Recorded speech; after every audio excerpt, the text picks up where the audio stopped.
We good? Boom. Game time. Game time. Yeah. What's up, buddy? What's up, man? Good to see you. It's good to see you. Yeah. It's been a hot minute. Has been, I think, probably 2000 and somewhere probably in the 2012-13 range for sure. Yep. That would be because we graduated in 2011. Yep. We all had a great time that summer, and then boom. Deuces. Moved on, yeah. Yeah, so I graduated in 2012, but I don't really remember too much about what we were doing, and I'm sure that at some point, you had popped up, I think, in your summer. All y'all came home from college and probably the show face. But I can't remember the last time we were together. It had to have been the summer of 2011. Okay. Because when I graduated high school, none of us had jobs. Mm-hmm. We all were living off money from graduation. Mm-hmm. I think all in total from graduation, I got $1,500. And that whole summer, I lived off just that. And we didn't work. We didn't do nothing. We did whatever we wanted to. Philip and I worked out every single day. Yep. We went cliff diving with Philip Grant, Bree, Quentin, Elva, Erica. Dude, the whole squad. And then we had Megan I think left. McVeigh left. I think McVeigh was gone, but Caitlin was still there. Yeah, Kate. We had the Patton Park people. Patton Park crew, the Patton Park crew. Shoot, Garrett, Gary. You had Garrett. You had the Allen. What was his dad was a 2 or 3 star in first cav. Now he's in the Army as well. And it was him and his sister. His sister graduated with you. I can't remember who it was. If y'all see this and I'm forgetting your name, my apologies, because I remember all of y'all. But it's the names. I forget who's who. So okay. There was just so many. It was Patton Park, Maddie, Megan, Gary, Garrett, Erica, Megan McVeigh, and then the first one was Megan Rourke. Mm-hmm. Caitlin McVeigh, Haley was Garrett's sister, little sister, and then the other Haley. Oh, and then Haley Williams, and then Patrick Brito. They all. I'm trying to remember my blocks. Caroline was gone though. She was gone. Caroline she was older than us, but she's still around. She was in that crew for a small time. Damn, who else was a part of the Patton Park crew? So you had me and my brother Ryan. Mm-hmm. Yep. There's nobody else on our street. Like I said, I'm trying to do block by block. I thought there was one more by y'all. I thought there was one more kid we hung out that lived on the same street as y'all. No, we were the only. Wait. I think there was one more. I think it was the first house. Josh Allen. And his sister. That's what I was thinking of. Josh Allen and Danielle. But they didn't live on my street. They lived on the one behind us because that was where the 2 and 3 star generals lived. Yeah.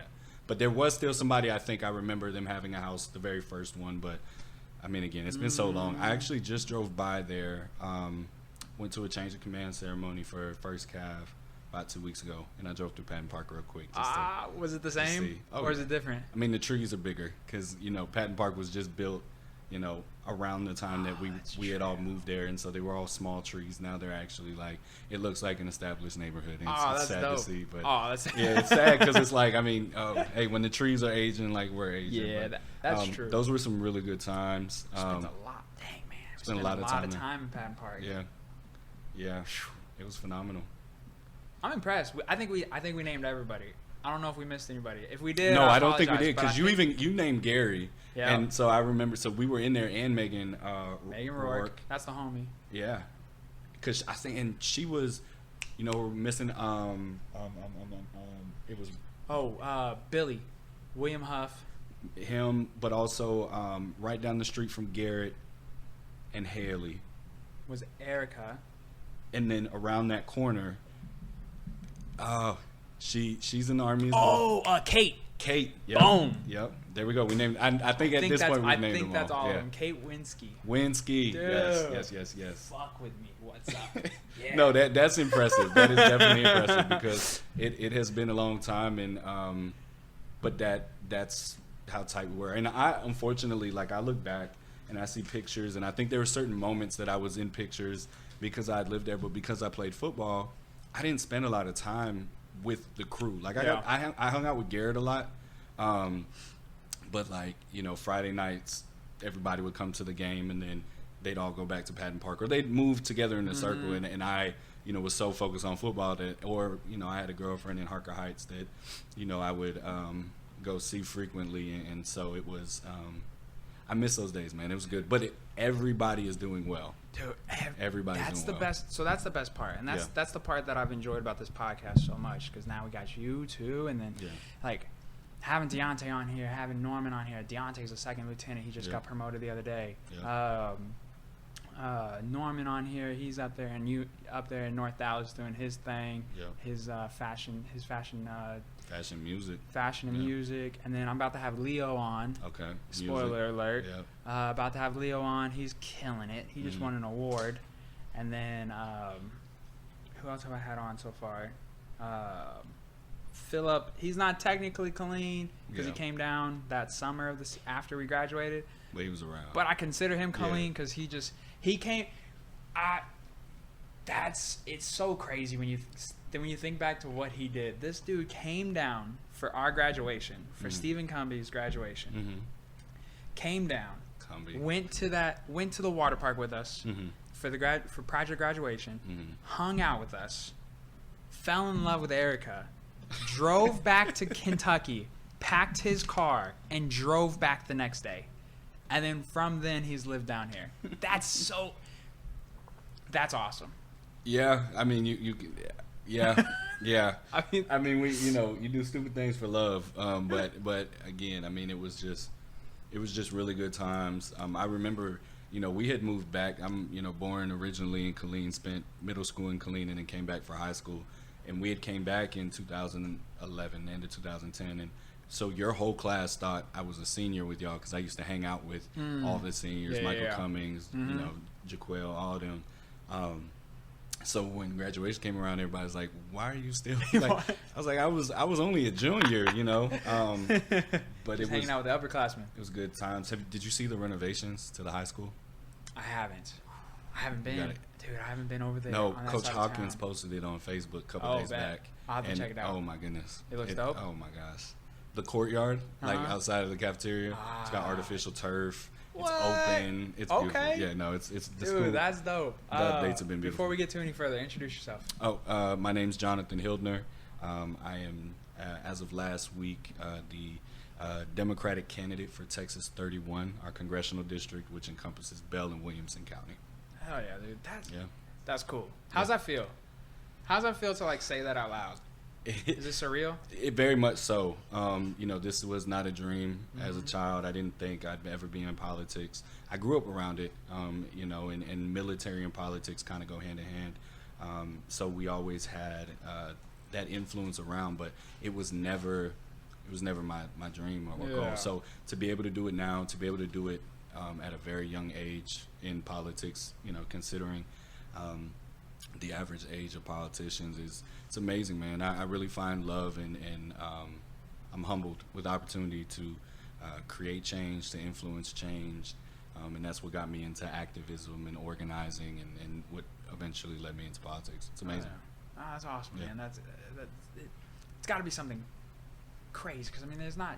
For one, this is surreal for me. Yeah. Sitting down with someone who's going to be potentially a congressman, like that's crazy. And you reached out to me, which was really cool, and I appreciate that. Oh yeah. And how long throughout your childhood was your father general? Not long. 2 years. Okay. Probably. When we moved back in high school. That's when he was in transition from full bird colonel to a general.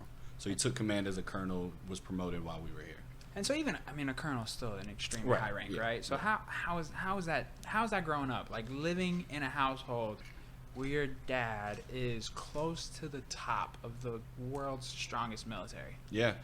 You know, I grew up with military aspirations. I mean, sports was my love, but, you know, any military child at some point has a military aspiration because you're just so engulfed in the day-to-day of military lifestyle. And it truly was amazing because my father was a phenomenal officer. I'm not saying that because he's my dad, but the stories to this day, 10 years past, since he has passed, you know, I still hear the great stories. And so, you know, the opportunity of growing up around a leader, not only by rank but by action, was extremely influential. And so, you know, his name and his legacy still carries, and that's inspirational. That's something that you want to, you know, amount up to. So it was really cool. Definitely when he was a general, that was very cool. You know, and he was on his way to his second star, and you know, he loved the military. So it was something nice to see. That's super. That's something to be proud of, man. Oh yeah, something to be super proud of, dude. Yeah. I'm sure you know that. Oh yeah. And then, so he became a general last couple years of your childhood, so to speak. Mm-hmm. Growing up with a man of that leadership caliber, someone who has worked his way up the ranks of the military, what's something as a kid that he made sure that you understood? Like, what was it that he was trying to instill in you? Yeah, I think one thing that sticks with me today is there's a quote that he said, and he said it many times in speeches, and there's one that actually is recorded on YouTube, but he said, you don't get things done with what's on here, what, you know, and he was wearing his dress blue, so it was his medals, his rank. He said, you get things done by talking to people, and you get things done by meeting people where they're at. And so no matter where I was in life, I never measured myself by the title I had, by the opportunity I had, whatever it may be. I always used that to my advantage to meet people where they were, and you know, whether it be influence, educate, or learn myself. I don't think because I'm running for Congress that I know everything about politics.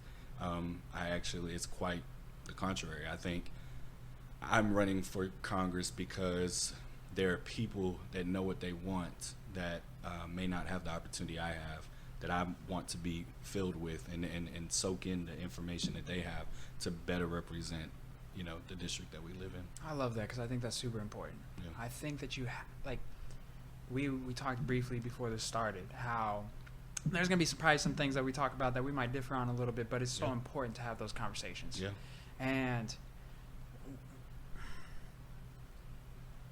it's really sad to see kind of what's going on in society right now. Yeah. And we talked about this last episode, how prominent it's due to social media. 100%, yeah. And we talked about how it's really odd that everything else we do in life, everything, it's a perfect example. HEB. I went in HEB the other day, right? Mm-hmm. So you know how HEB makes their own pies? Mm-hmm. HEB has their own pies in the bakery, and they do the no sugar added apple pie, right? And I've been going to HEB for a while, so this new tag, there was a new tag on the no sugar apple pie, and it stopped me in my tracks.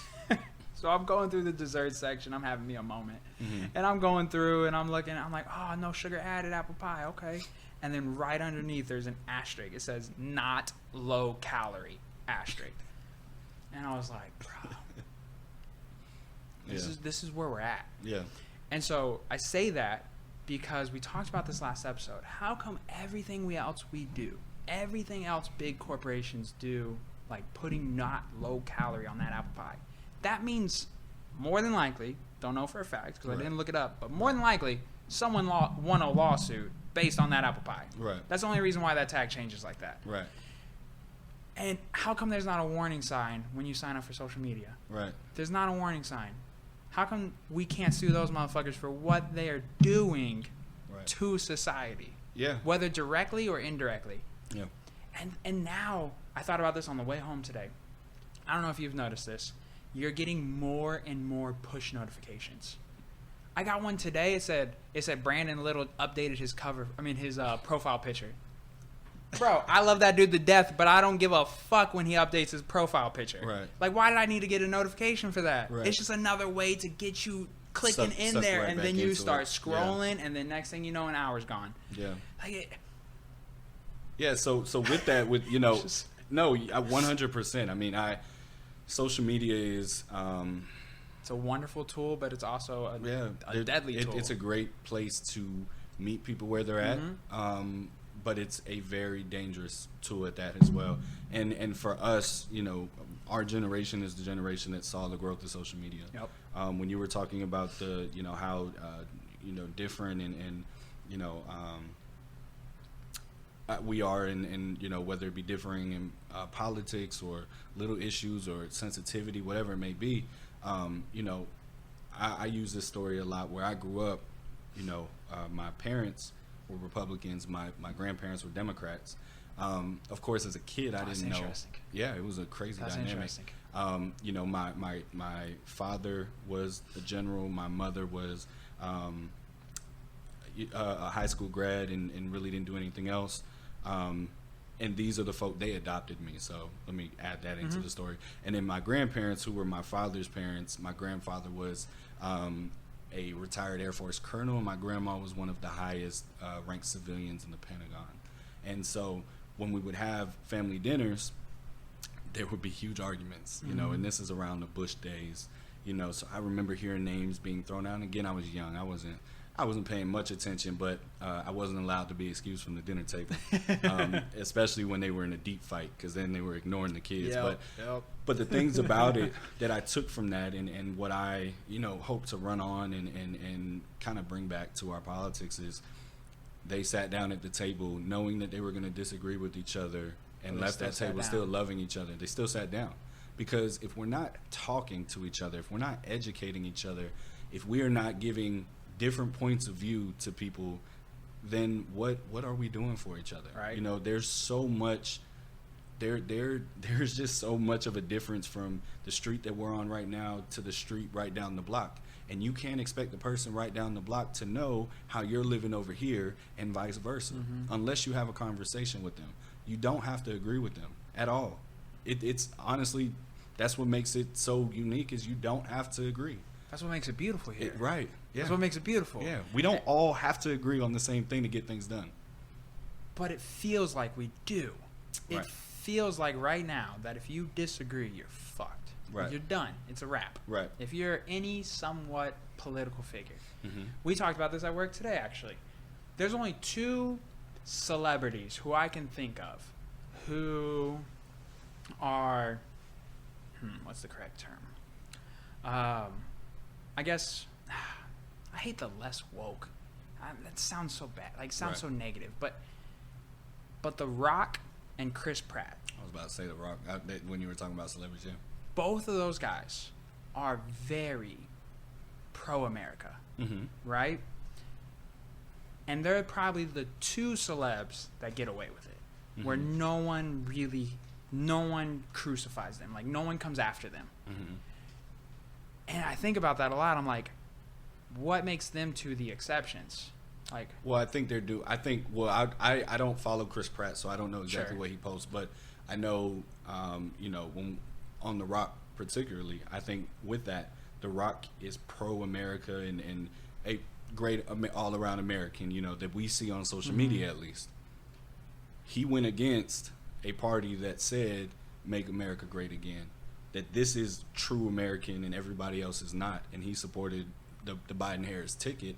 And I think what that showed is, again, I can be what I want to be, or I can believe that I'm pro-America and not allow somebody to try and feed and tell me how to be an American, I guess, is the way I look at it. So I think that's a good way of saying, like, that's why he gets away with it, is because he's not pro-America to a fault. He's not pro-America to where you're anti-America. Yeah. He's pro-America to where, at the end of the day, what makes us amazing and what built us as a country is empathy. Now, not all the way back, but, you know, our core values, we try our best, you know, our empathy, compassion, understanding. And I think once we lose that and we get away from that, is where we're steering away from what our country originally, you know, or what the forefathers, you know, had planned for us, the founding fathers. I love that. I like that, because we talked about this again. You can be grateful to live here, but also inspiring for some things to get better. 100%. Those things can happen at the same time. Yeah. But again, social media makes you believe that that's not a possible thing. Right. And that's really crazy to me. What frustrates me when it comes to that whole conversation where people really start like really dogging the country. It's like, okay, look, there's things we can do better. Mm-hmm. There's things we can all do better as individuals, right? That's never going to be, we're never going to exceed, we're never going to hit this point where we're like, okay, I can finally stop getting better. That's not a real thing. Right. And what bothers, well, that's why we say we're striving for a more perfect union, not a perfect union, but we want to continue to strive to, you don't have a limit of where you're trying to go. You're just always trying to go above that. But and that's a good point. Yeah. And it's like, man, if you lived in another country, like with the exception of Europe or Australia, if you lived somewhere else and really saw some shit, I think your perspective would be really different on the whole thing. Like complaining about these everyday issues, like these very, very small, minor details. They seem very big in your life, right?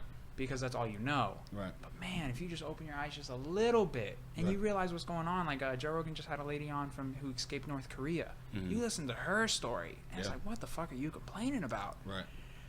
Yeah, and it's just, man, this is a perfect segue because you were saying we don't all have to.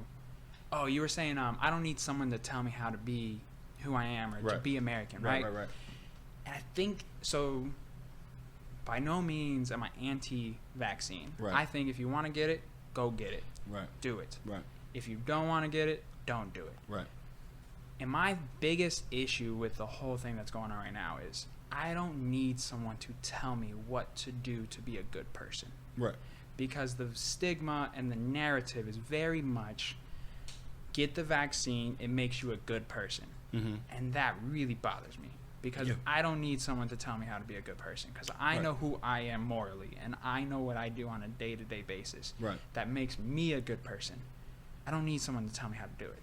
Yeah, I think a few points on that. Number one, I myself am vaccinated. I couldn't wait to get vaccinated because actually, when they rolled out the vaccine, I was on the East Coast, and it was extremely difficult to get because. I would probably say more people in that I was in the DMV area, more people were getting it. As soon as I got home March 1st back to Texas, the day I got home, I was able to schedule an appointment with HEB and get the shot that day. So was very, very happy to get that.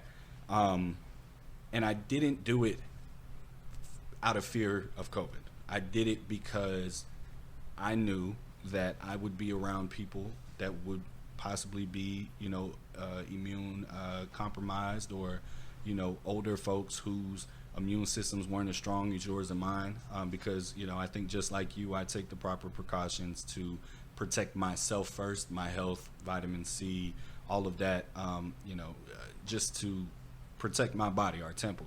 But I got it for those people. I got it because I didn't want to be a danger to people that I may be shaking hands with. As somebody who's in the community consistently, shaking hands, meeting with folks, having conversations, attending meetings, I wanted to make sure that those around me were protected.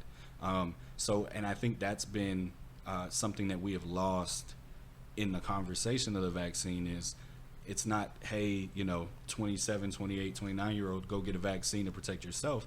It's go get a vaccine so that others are protected. And now where we're at, we've now have variants of the virus that, originated or, put us in a pandemic over a year and a half ago now.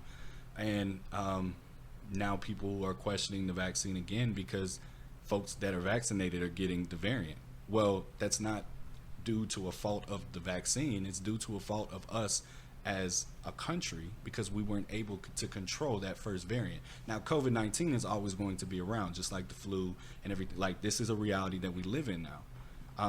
We hear about people saying, well, I'll wait until the FDA, really approves it instead of doing the emergency approval.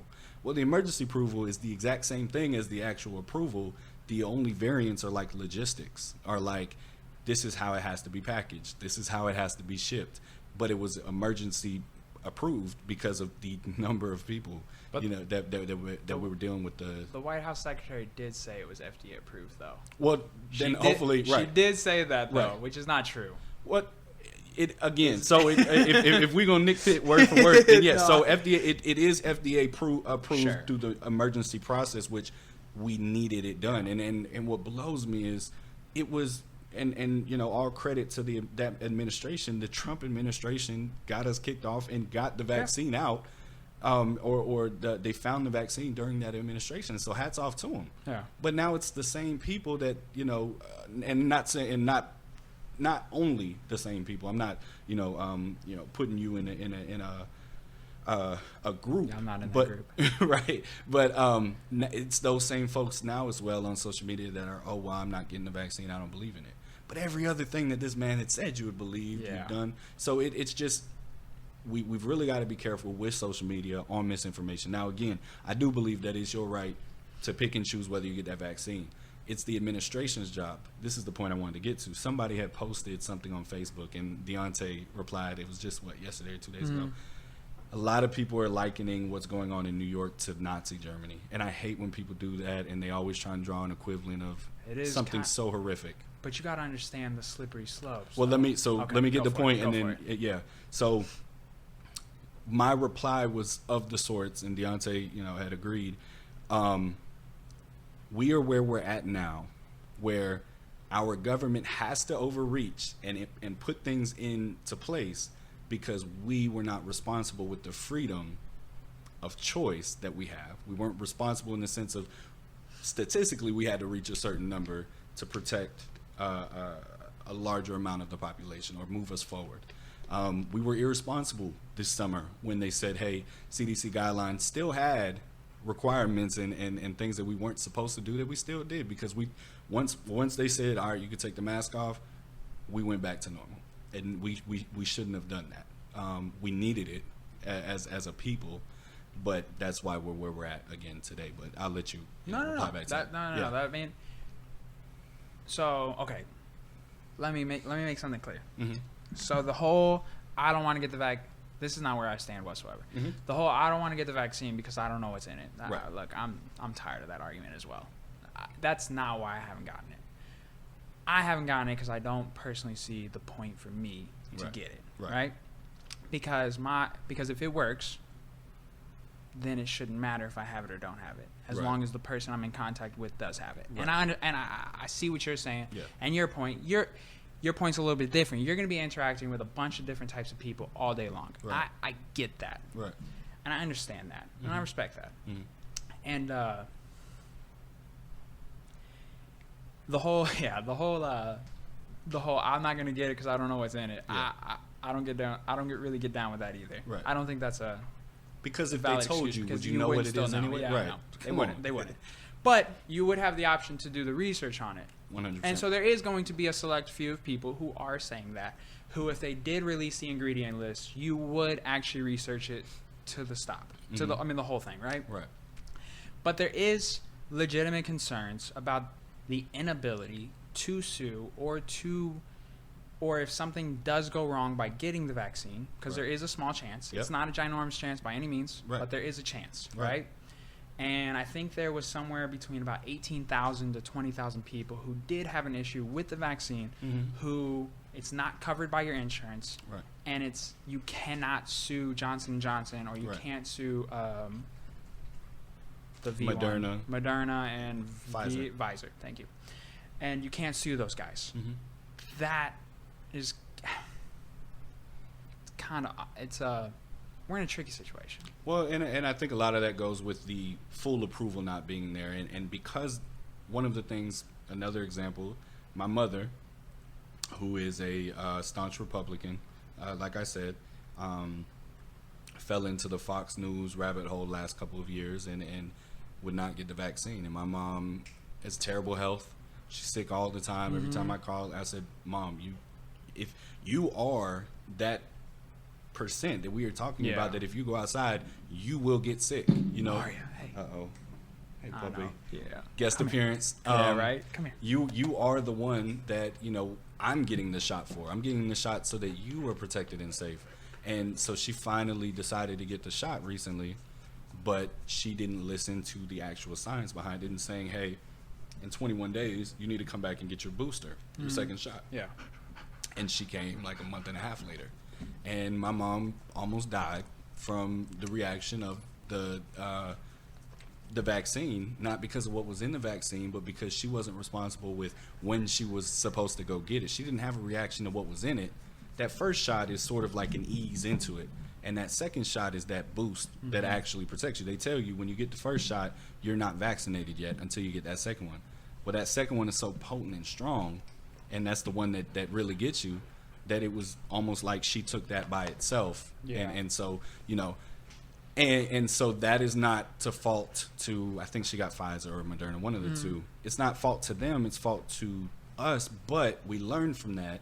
You call your physician, whoever administered it, they pass that on to the FDA and us, and so we can create a vaccine that is safer for everybody. So I understand, like, you know, the fact that you can get something and something can happen to you and you have no protections for yourself is it's a sticky situation. But it's also, I think, sorry, go ahead. No, you're fine. I was gonna say, in an emergency situation, we've got to adjust, you know. Yeah, and I guess one of my issues is, another issue is that it's perfectly fine to accept the fact that this vaccine wasn't as effective as they thought it was going to be. Right. We're seeing the cases go up, and I don't know. He said he saw an article. I haven't double checked it. Maybe you can try to find it now. He said he saw an article where about 70% of the population is vaccinated. Yep. Yeah. We just announced that 2 days ago. Okay. If that's the case, why are we going up? Why are we going backwards? And you can say it's a different variant, but you got to understand that's going to happen every single time. Right. There's a reason why you get the flu shot every year. It's not the same shot, though. Correct. It varies to. That's what, I want to say we base. It's always a variant. Right. You base it on the year before. Yeah, exactly. And so we've got to get ahead of that. Yeah. So that for this first wave, for people like me, the vaccine may not be. I think I got COVID when I had after the vaccine. I think I had it about 2 months ago. And that's my thing. I think it's perfectly fine to admit that. But we're not transparent about this stuff. People, like, all you see is these commercials being just fucking shoved down our throats. Right. It's safe, effective, but we continue to see the case numbers going up and up and up, even though more and more people are vaccinated. Those 30% of people are not ruining it for everybody. I'm sorry. No, but those 70% are not fully protected from the COVID virus itself. Correct. That's the issue with the variant. So it's not pointing, but they're not talking about that, though. Well, because we still have people that are arguing that because I'm vaccinated, they still don't even understand what the Delta variant is. It comes down to education and the information that we're giving out. If we could give a short summary of what's going on right now and ask everybody to read it, those 30% still probably aren't going to read it. I would say that a lot of them are going to be stuck in their ways no matter what the government says, because they may think, one, it's a government administered vaccine, government's overreaching, X, Y, Z, which is everybody's right. But we are in those who we entrust with power can only do so much when there's misinformation saying don't trust these people just because of the position that they're in. But you few sources say 49% of the total U.S. population have been full vaccinated. It says. Yeah, click the Washington Post article. That bottom line there, yeah. That says with 70% of at least one shot. Okay. With at least so one shot. Okay. Yeah, so they've at least started next month. Gotcha. You're gonna want to pause that real quick. That's gonna make noise. Yeah. Okay, so that. Click that COVID world vaccination, because that can segue us into that next when we were talking about earlier before we had started. And see, that's a lot of doses administered. That's a ton. Yeah. But it's still going up. So right. what? So my thing is, like, it's being pushed as to be a good person, you get this vaccine. But we're seeing it just being. We're just seeing this being fairly ineffective, which is fine. They put this together in a year. Right. I'm not saying that's a bad thing. But when I'm just saying we need to be more transparent about it. Yeah, but when we look at these numbers, I mean, look at Canada. Canada is a great example of, I think, an equivalent to the United States. We can put ourselves next to each other and say, we're pretty much close. more spread out, though. much more spread out, but also they don't have LA. But I mean, the fact that they're vaccinating those folks that are spread out, they have Toronto, sure, and sure. So there are places, a lot of these countries, and the only difference is, I would say it would be the misinformation that's being spread. I think that's one of the worst things that we're dealing with right now. But you have to admit that there's misinformation on both sides. Yeah. We can't continue the narrative that the misinformation is only coming from one side. Well, because I would say that the partial truths and the clickbait are done by both sides. But I mean, when we are, I don't think I would disagree with saying that one side is not. I would say they're not trying to stoke fear. The WHO couldn't even say Taiwan. The head of the WHO couldn't say Taiwan. Mm-hmm. Like, we saw John Cena have to apologize. This is a tangent, an off subject, but it shows that. No, I don't know. I don't believe either side is this purity, or I don't. No, think. Not at all. And so John Cena had to apologize for saying Taiwan. That just shows how much China has their hand in every media thing that we do. He had to apologize for recognizing a country as a country. He had to apologize so that he wouldn't get in trouble. The leader of the WHO, the World Health Organization, couldn't say Taiwan in his interview, in his press conference. That's odd. Well, I mean, that's a global power, like arguably top 2 or 3 powers. Okay, the WHO. Okay, I get that. Well, I'm saying China. No. I know. No. I'm saying like the WHO incident. Right. I can understand that. John Cena. WWE. I mean, we're running. WWF, So they're just running Hollywood now. They did the same thing with when the Houston Rockets owner was talking about. He said something about. Too. Yeah, I mean that. When you have power, you control who talks about you and what they say about you and how they say. But why can't we talk about China? We can talk about China right now if we want to. They're not gonna. I know. Right. It's just. But you know global, what I mean, though. Right. You're a global. They're a global power with many imports and exports. Yeah. And they say you don't say anything negative about us. Easy thing is the situation with the Uyghurs and the population that, I mean, it's pretty much and still being hidden by the Chinese government. And I mean, it's scary stuff because it's a lot of power to have. And we also depend on them for a lot. Yeah. We're realizing that now. Yeah. We're realizing this more than ever. And it's frustrating for us. We don't get paid till something gets delivered, and we can't deliver shit for 4 or 6 months. And we're seeing the repercussions of what happened with COVID. And we're seeing all the different repercussions, whether it's stock, whether people can't get cars, people can't have their houses built. All these different things have been from COVID. Now, is that, I ask, is that a negative, or is it an awakening that we got too comfortable with relying on other people and that those jobs need to be in the United States? Okay, we can go down that route. Yeah. That's one good point, but also, it pointed out a lot. I mean, and it still to this day, even though we are back to normal, I would say on a more national level, we are still behind the power curve by probably I know we're at least behind. I mean, the DMV is still not open. Yeah. And because they are like a year behind in tickets because everything that, or not tickets as in what they give out, but like numbers, scheduling appointments or whatever it may be. Yeah. You still have to schedule an appointment with the DMV, but you can go to the bar tonight. You still have to follow proper CDC precautions in the DMV, but you can go to a club tonight. And so you think about those things and the effects that it had. I think that this punched us in the gut easily. Sure. And showed us where we lacked in our defense. And now we, as young folks and other young folks in this country, can see, okay, well, if this happens again, because it will, not maybe COVID, but, when you live on top of each other and it's going to happen.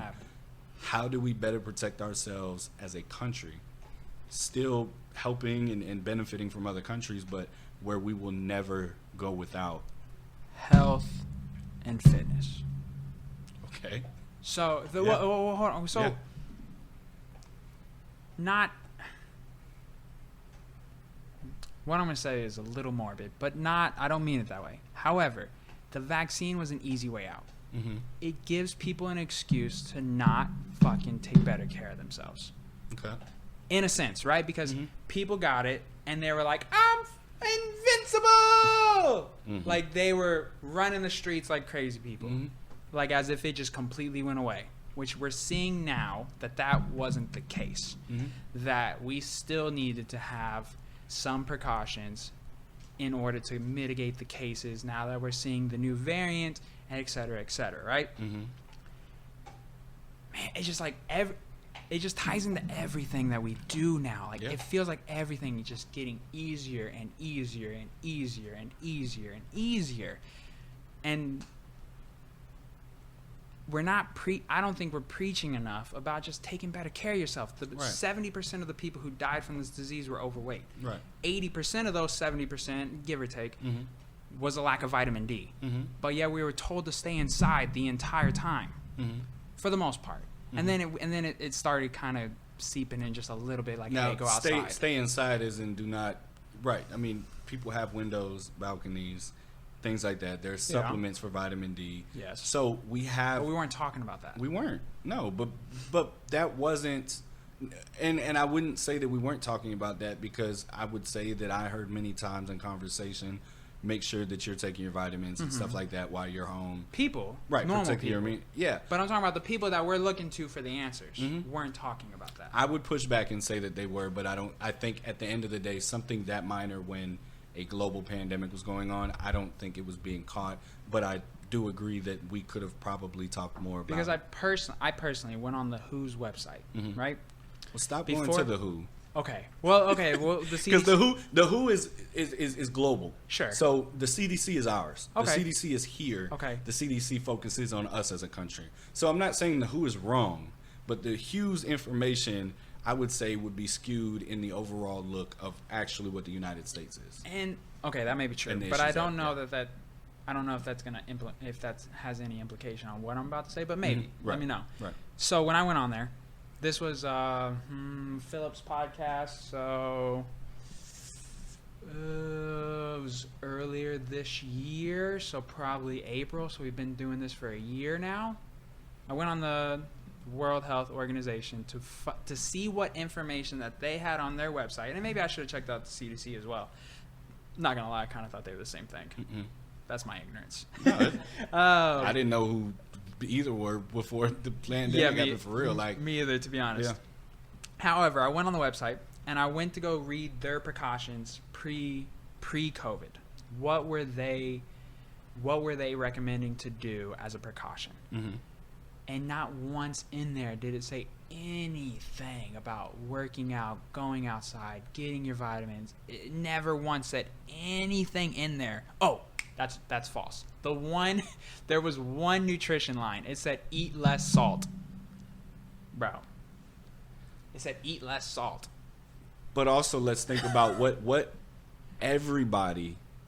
I push back on that because, like, so for me, for me, I don't think I'm not. I want you to challenge it. Yeah, I'm not going to the WHO's website to find out what I need to do with my health. But who do you go to? Social media. Whoa. Think about it. Whoa. Last year, whoa. How many times did you get tagged in stories? Bullshit on there. How many times did you get tagged in challenges, push-up challenges, sit-up challenges? Like, I remember in the beginning when COVID started, like, see 10, do 10 kind of thing. Like, we were all, like, staying on top of each other. And then, like... that lasted for, like, a month, though. Did it? Again, I don't know. I mean, I think, again, like... For each person, you know, how they and while I'm looking, I'm actually looking at why you're good. The WHO's information was kind of different. I mean, the Trump administration openly said, like, don't listen to the WHO. Yeah. Because they were saying how bad this was when it was all coming about. So again, when you've got people, and we just saw in this last election, half of the country believing in one person, and that one person says, don't believe what this group of people that are not politically inspired who control and advise on our health. I would push back on the politically inspired part because they couldn't say Taiwan. So that insinuates to me that they are somewhat political. They're not party inspired. I mean, these are national folks that may be partisan in some way, but what they are doing is not for political gain. Okay. I don't believe, and that's me in politics believing that there are people that operate in good faith still. I don't think everybody operates with a political mindset because there's so much in it. There's so much to it. And there are certain avenues of trust that, for instance, on a local level, city council members are nonpartisan. That doesn't mean that they're not Republican or Democrat. So when they're voting on certain issues that may be on a national level party affiliated, they are voting as a nonpartisan representative of the community. That doesn't mean that it was politically inspired because they themselves have Democratic morals and values or Republican morals and values. You know what I mean? So, again, I just think we rely too much on information from too many people. Okay. Or too broadly. Because we feel like we can't trust fucking nothing. One thing that I've noticed over the last, and Jeffrey has a pretty good response to this. He was like, life is just more gray. But what I've struggled with the last year with this whole thing is like deciding what's actually right and wrong. Mm-hmm. And that's been a huge struggle for me because, look, I don't want to be responsible for getting anyone sick. Right. However, I'm also not convinced that that the numbers were as fully true. I think the numbers were real, but I think that when you start to add profit into anything, there's always going to be corruption. Yeah, and I disagree that I think the numbers were actually less than what they were for a while. Like when CDC was reporting, even Trump was going up at press conferences and before like early January, before we really like announced, like when the first case came, and then he said, oh, there's only 6 cases. The next day there's 30-something cases. Oh, nobody's died from it. Oh, the next day 6 people have died from it. Like he was literally giving people information to not cause a scare, however you want to look at it. But it was misinformation, which then caused down the road people not to believe anything that came out about it. So there's a responsibility, and to draw this back to actual politics, there's a responsibility in who you elect and who you put into these offices of public trust. It's not an office of public trust because you were elected. It's an office of public trust because you have to continuously maintain the trust of your constituency. Let me not do that at all. Let me not say that. But there's a responsibility that comes with being elected by people.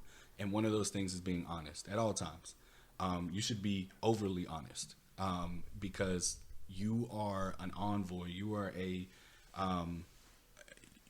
are a voice in this seat, in this congressional seat. You are the federal voice for TX31, Bell County, Williamson County. Many people in that constituency, I would say it's probably over 1 million people easily in this district. For sure. Less than 1% probably have federal, maybe not less than 1%, but there's a very small percentage of people that even understand how things work on a federal level at all. So your job is to almost decipher that for them, make it palatable, make it understandable, but not lie. You know what I mean? There's still, truth to be told. But so to wrap up the vaccine side, because I'm not a doctor, I'm not but when you were talking about that when you were talking about that last, the last year and how it was hard to believe things. I mean, imagine for me, I was working on the Biden campaign and we worked our butts off to win an election. And even to this day, there are still people that say that the election wasn't legitimate. Sure. And you spent hours and hours and hours tirelessly fighting for what you believed in, to then see what happened on January 6th in the insurrection in the Capitol, to then have, your own representatives vote against the election again that you worked so hard and that they won in as well. Like, it just didn't make sense. And so for me, and that's sort of what pulled me into actually running for a public office rather than just still organizing and working in the background, is for us to get back to any sort of trust or normalcy at the highest level, it takes people who are able to go in and have those conversations and build the trust. I think we need small wins. We need a lot of small wins, Republicans and Democrats. We need to sit down and have bipartisan legislation, because when you sit down and you have the big controversial conversations, there's some trust there. There's a level of trust there because we've worked together. We've gotten some things done. You've scratched my back. I've scratched yours. But there are certain things that we just draw a line on and we push for: social, economic, and racial equality. We should not. That's not something that we. And you see it now in our part in the two different parties is they've drawn a line and they said, I'm not moving, I'm not budging, and so that's leaving a lot of middle room of us not getting certain things accomplished, which leaves the majority of us in the middle. Right. It's not fun. Yeah. Like, it's not. You don't feel represented. Well, because the extreme left is getting fucking nuts, and then the extreme right is equally as nuts. But what we're seeing on both sides is crazy. I mean, and so I guess some of the so the virus got so political.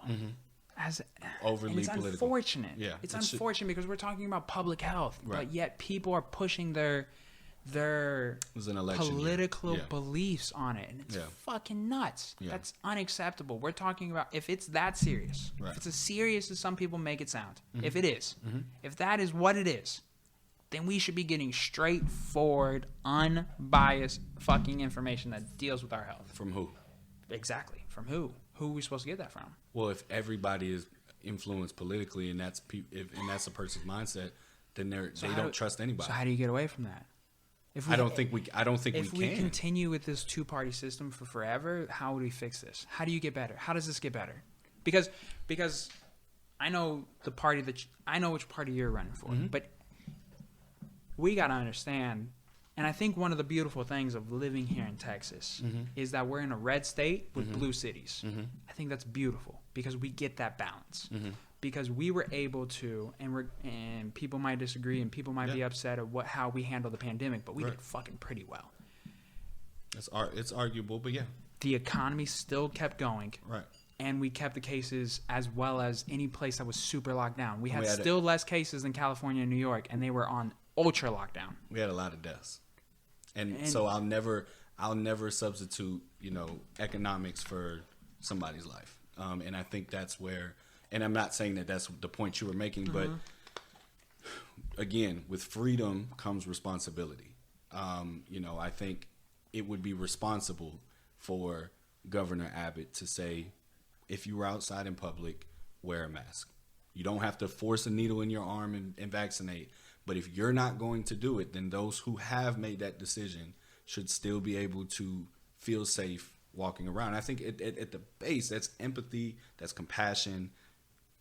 Just wear a mask. Like I always had an issue with those who felt we were infringing on your rights by asking you to wear a mask or mandating to wear a mask. Because at the end of the day, we got through polio because things were mandated and we didn't have. That was a time in our country where, our personal feelings didn't really matter as much. We followed what the government, and there was trust in the government, and and we got through it. There also wasn't social media, So, again, I think hey, dude, come on, bro. We as a state are very unique. I disagree with.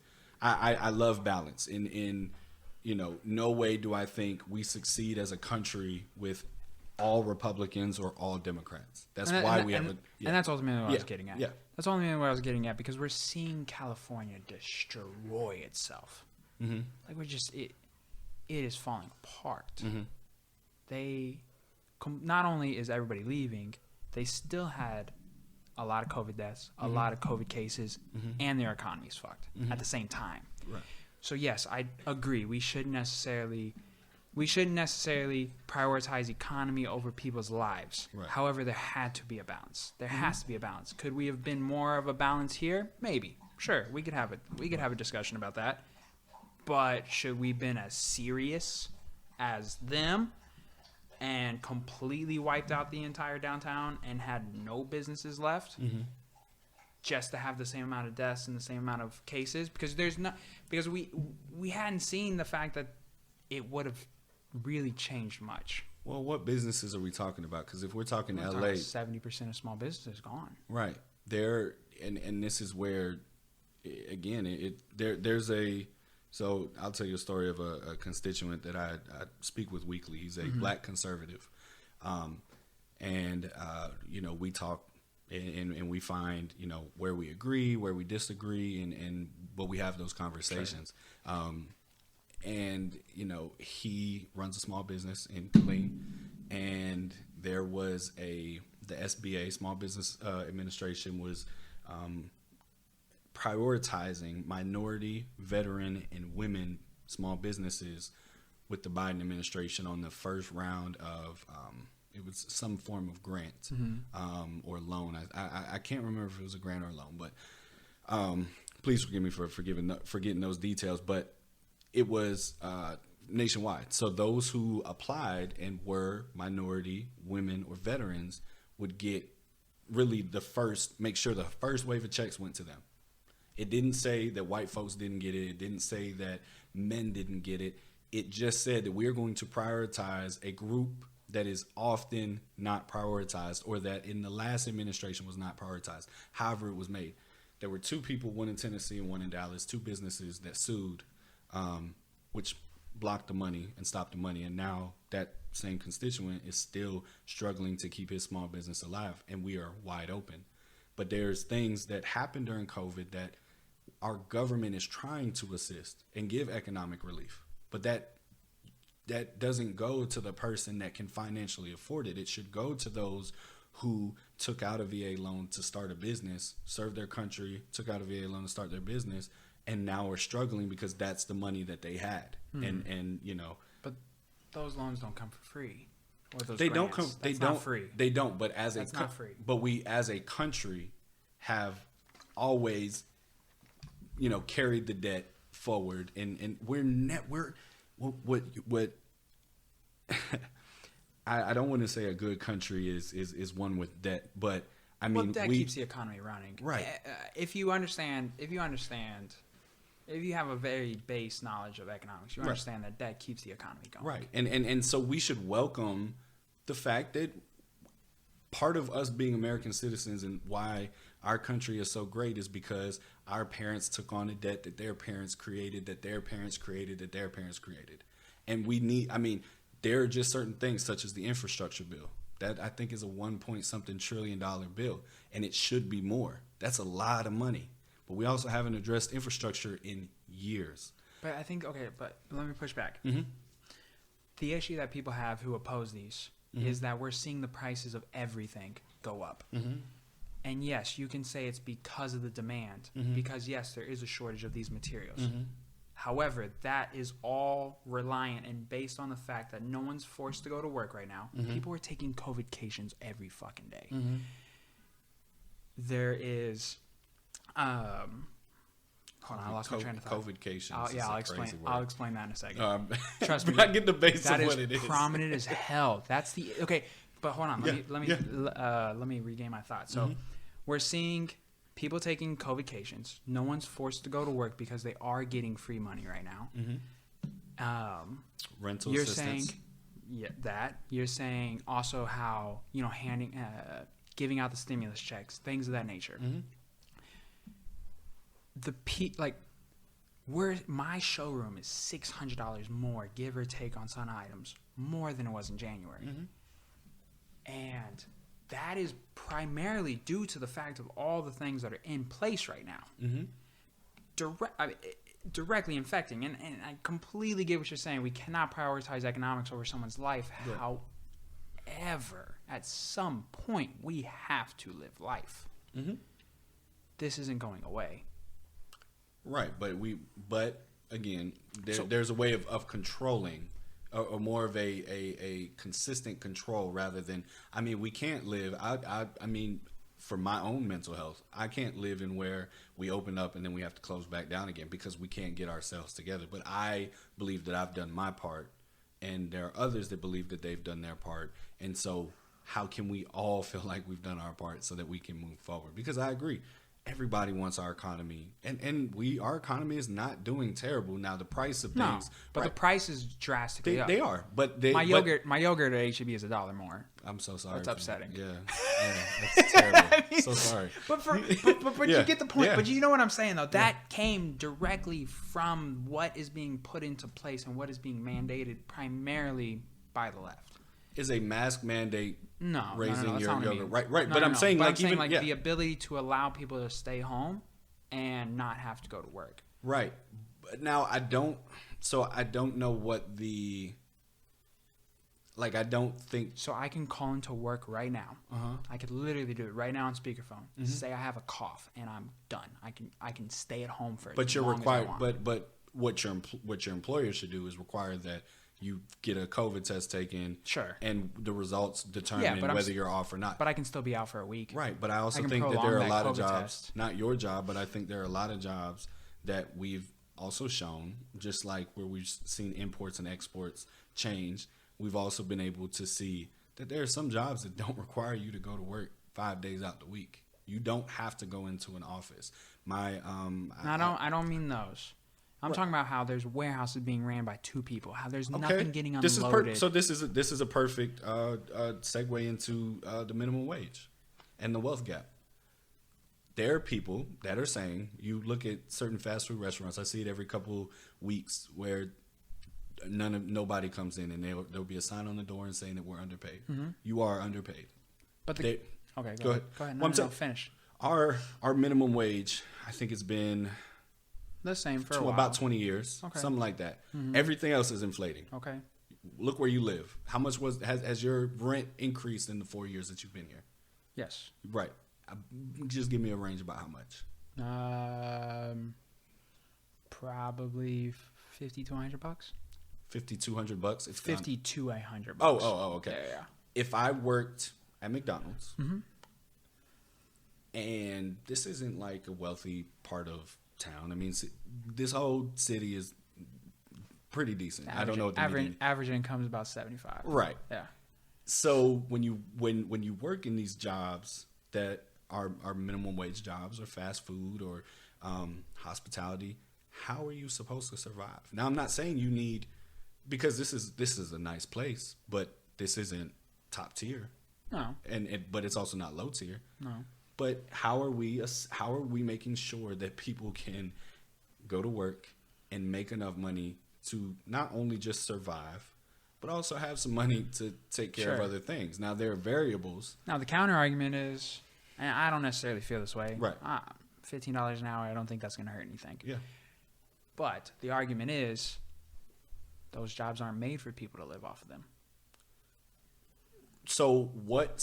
But then we go back to saying that, now let's look at why. Let's say the majority of some of those people have to work minimum wage jobs. You may be a single parent. You didn't pursue more education, which that's an argument of some people of, why did I go to college for 4 years or go for 2 more years or whatever it may be. So is that a requirement to succeed because we look back and I don't believe that we should have pushed certain people to go to college. I don't think college is for everybody. I agree with that 100%. But I don't think because you didn't go to college, you can't work a job. I also agree with that 100%. The city of Killeen is hiring right now. But you know what job doesn't require college experience? What? My job. I make a pretty damn good living. Right. Now, again, I don't want to break into every variable. No, but broadly, yes, sure. There are jobs with those opportunities. Let's jobs. use Killeen. Okay. Because Cedar Park is a different you're good. Cedar Park is a different community. Yeah, we'll talk about Killeen. Let's go to Killeen. Sure. The median age in District 1, which is downtown, Rancier, Killeen High School area, that area. The median income, guess how much it is? $26,000. 27. Yeah. You're a really good guesser. Well, no, I got a you got a new? Okay, you cheated. Next to the highest grossing economic, I would say, installation in Texas. Fort Hood is literally, I want to say it's top 5 in bringing money into the state of Texas. Okay. For bringing soldiers, the money that they pull from federal government, all of that. Okay. And right outside the gate tossing a rock over a fence is the poorest part of probably our district, and easily probably the county, close to it. So, okay. Jobs. Why is that? We don't have any jobs there. And so there is no showroom for them to work on. There's rooms to go there. It's not in that district. So then you talk about transportation. Then you talk about the infrastructure of getting them there. Okay. These are things that a government on a city level are required to make sure are there for citizens to, that is why it's there. It's part of the system of creating a city. You've got a McDonald's, you've got, other things.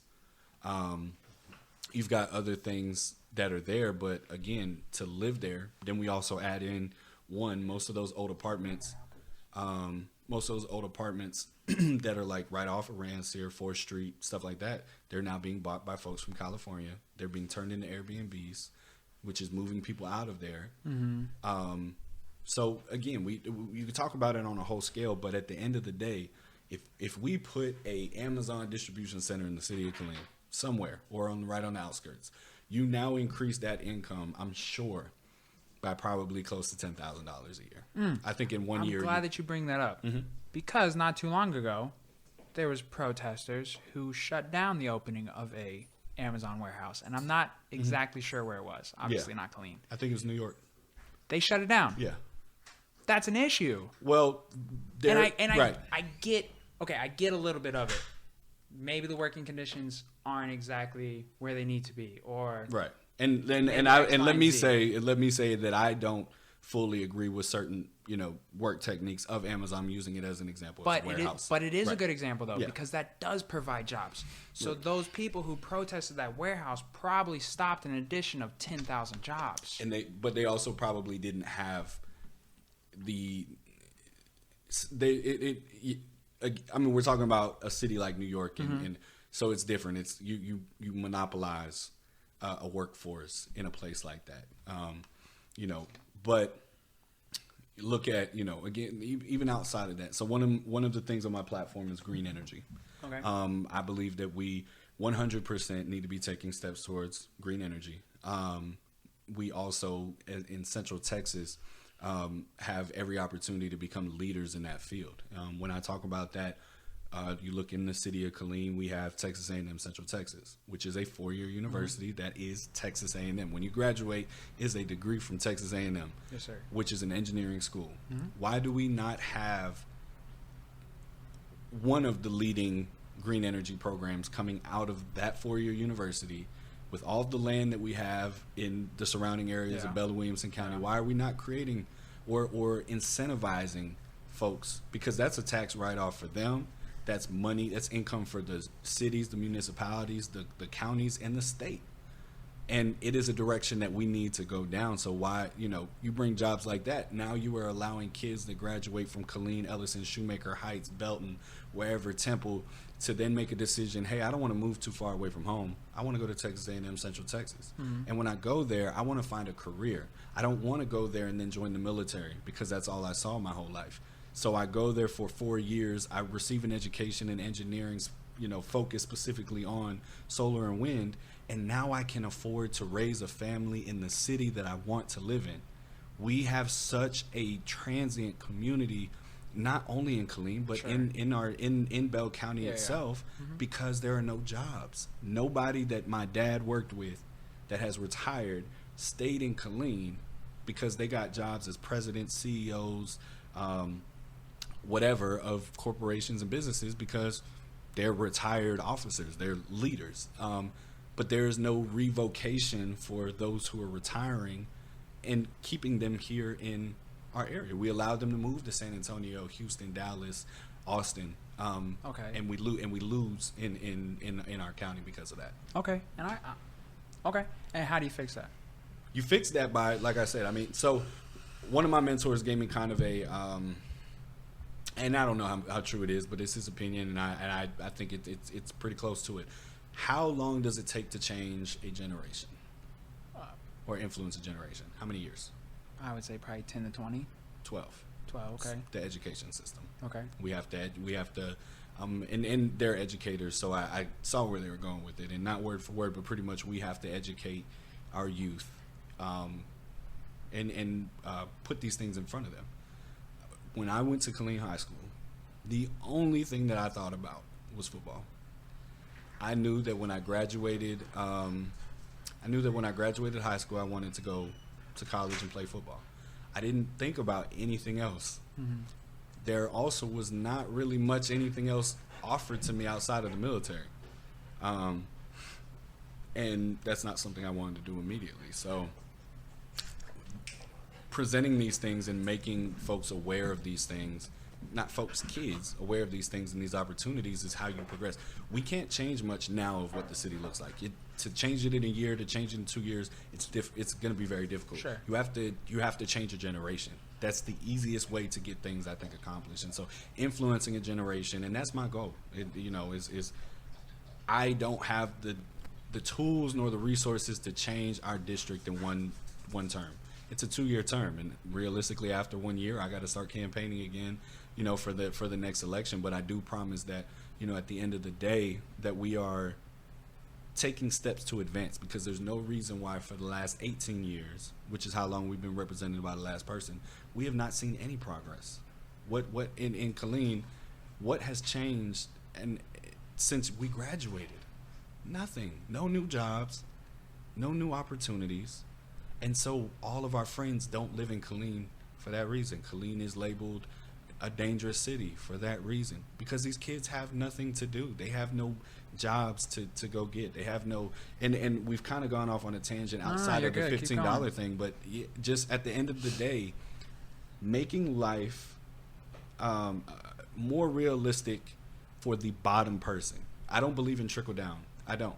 I think it's from the bottom up. You build a foundation, and folks benefit upward, rather than, I don't want to go into trickle down economics, but if District 1 changes its whole face, the city of Killeen changes. You now have a thriving downtown area where people can afford to live. They're revitalizing their own houses that they've owned for however many years. And these are not military folks. These are 2 or 3 times removed from the military and Killeen citizens. You look at cities like Temple, where Temple is revitalizing its downtown, but they're pushing out the Temple citizens, or the original Temple. It's always hard to find those words, like Temple-lites, Temple whatever, but because of Baylor, Scott, and White. So now you've got doctors, nurses, everybody that fills a hospital, who are getting paid very well, taking over, and what you may use as gentrifying, which I think there's a wrong way and a right way to gentrify. Killeen needs to be gentrified the right way, because we can't accept the bare minimum that we have for so long. Our downtown has never changed my whole life. And there are many generations that say the same thing. Yeah. And I can agree with that. Yeah. And see, this is my issue with politics. Mm-hmm. Can you make sure it's still recording?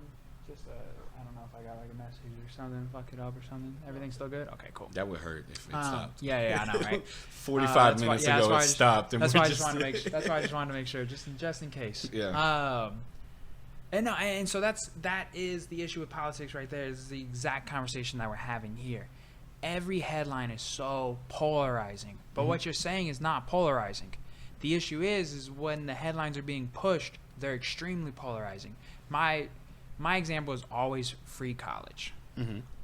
Man, ain't nothing free. Mm-hmm. Ain't nothing free. You can't get nothing for free. Free college, that's gonna have its own repercussions, right?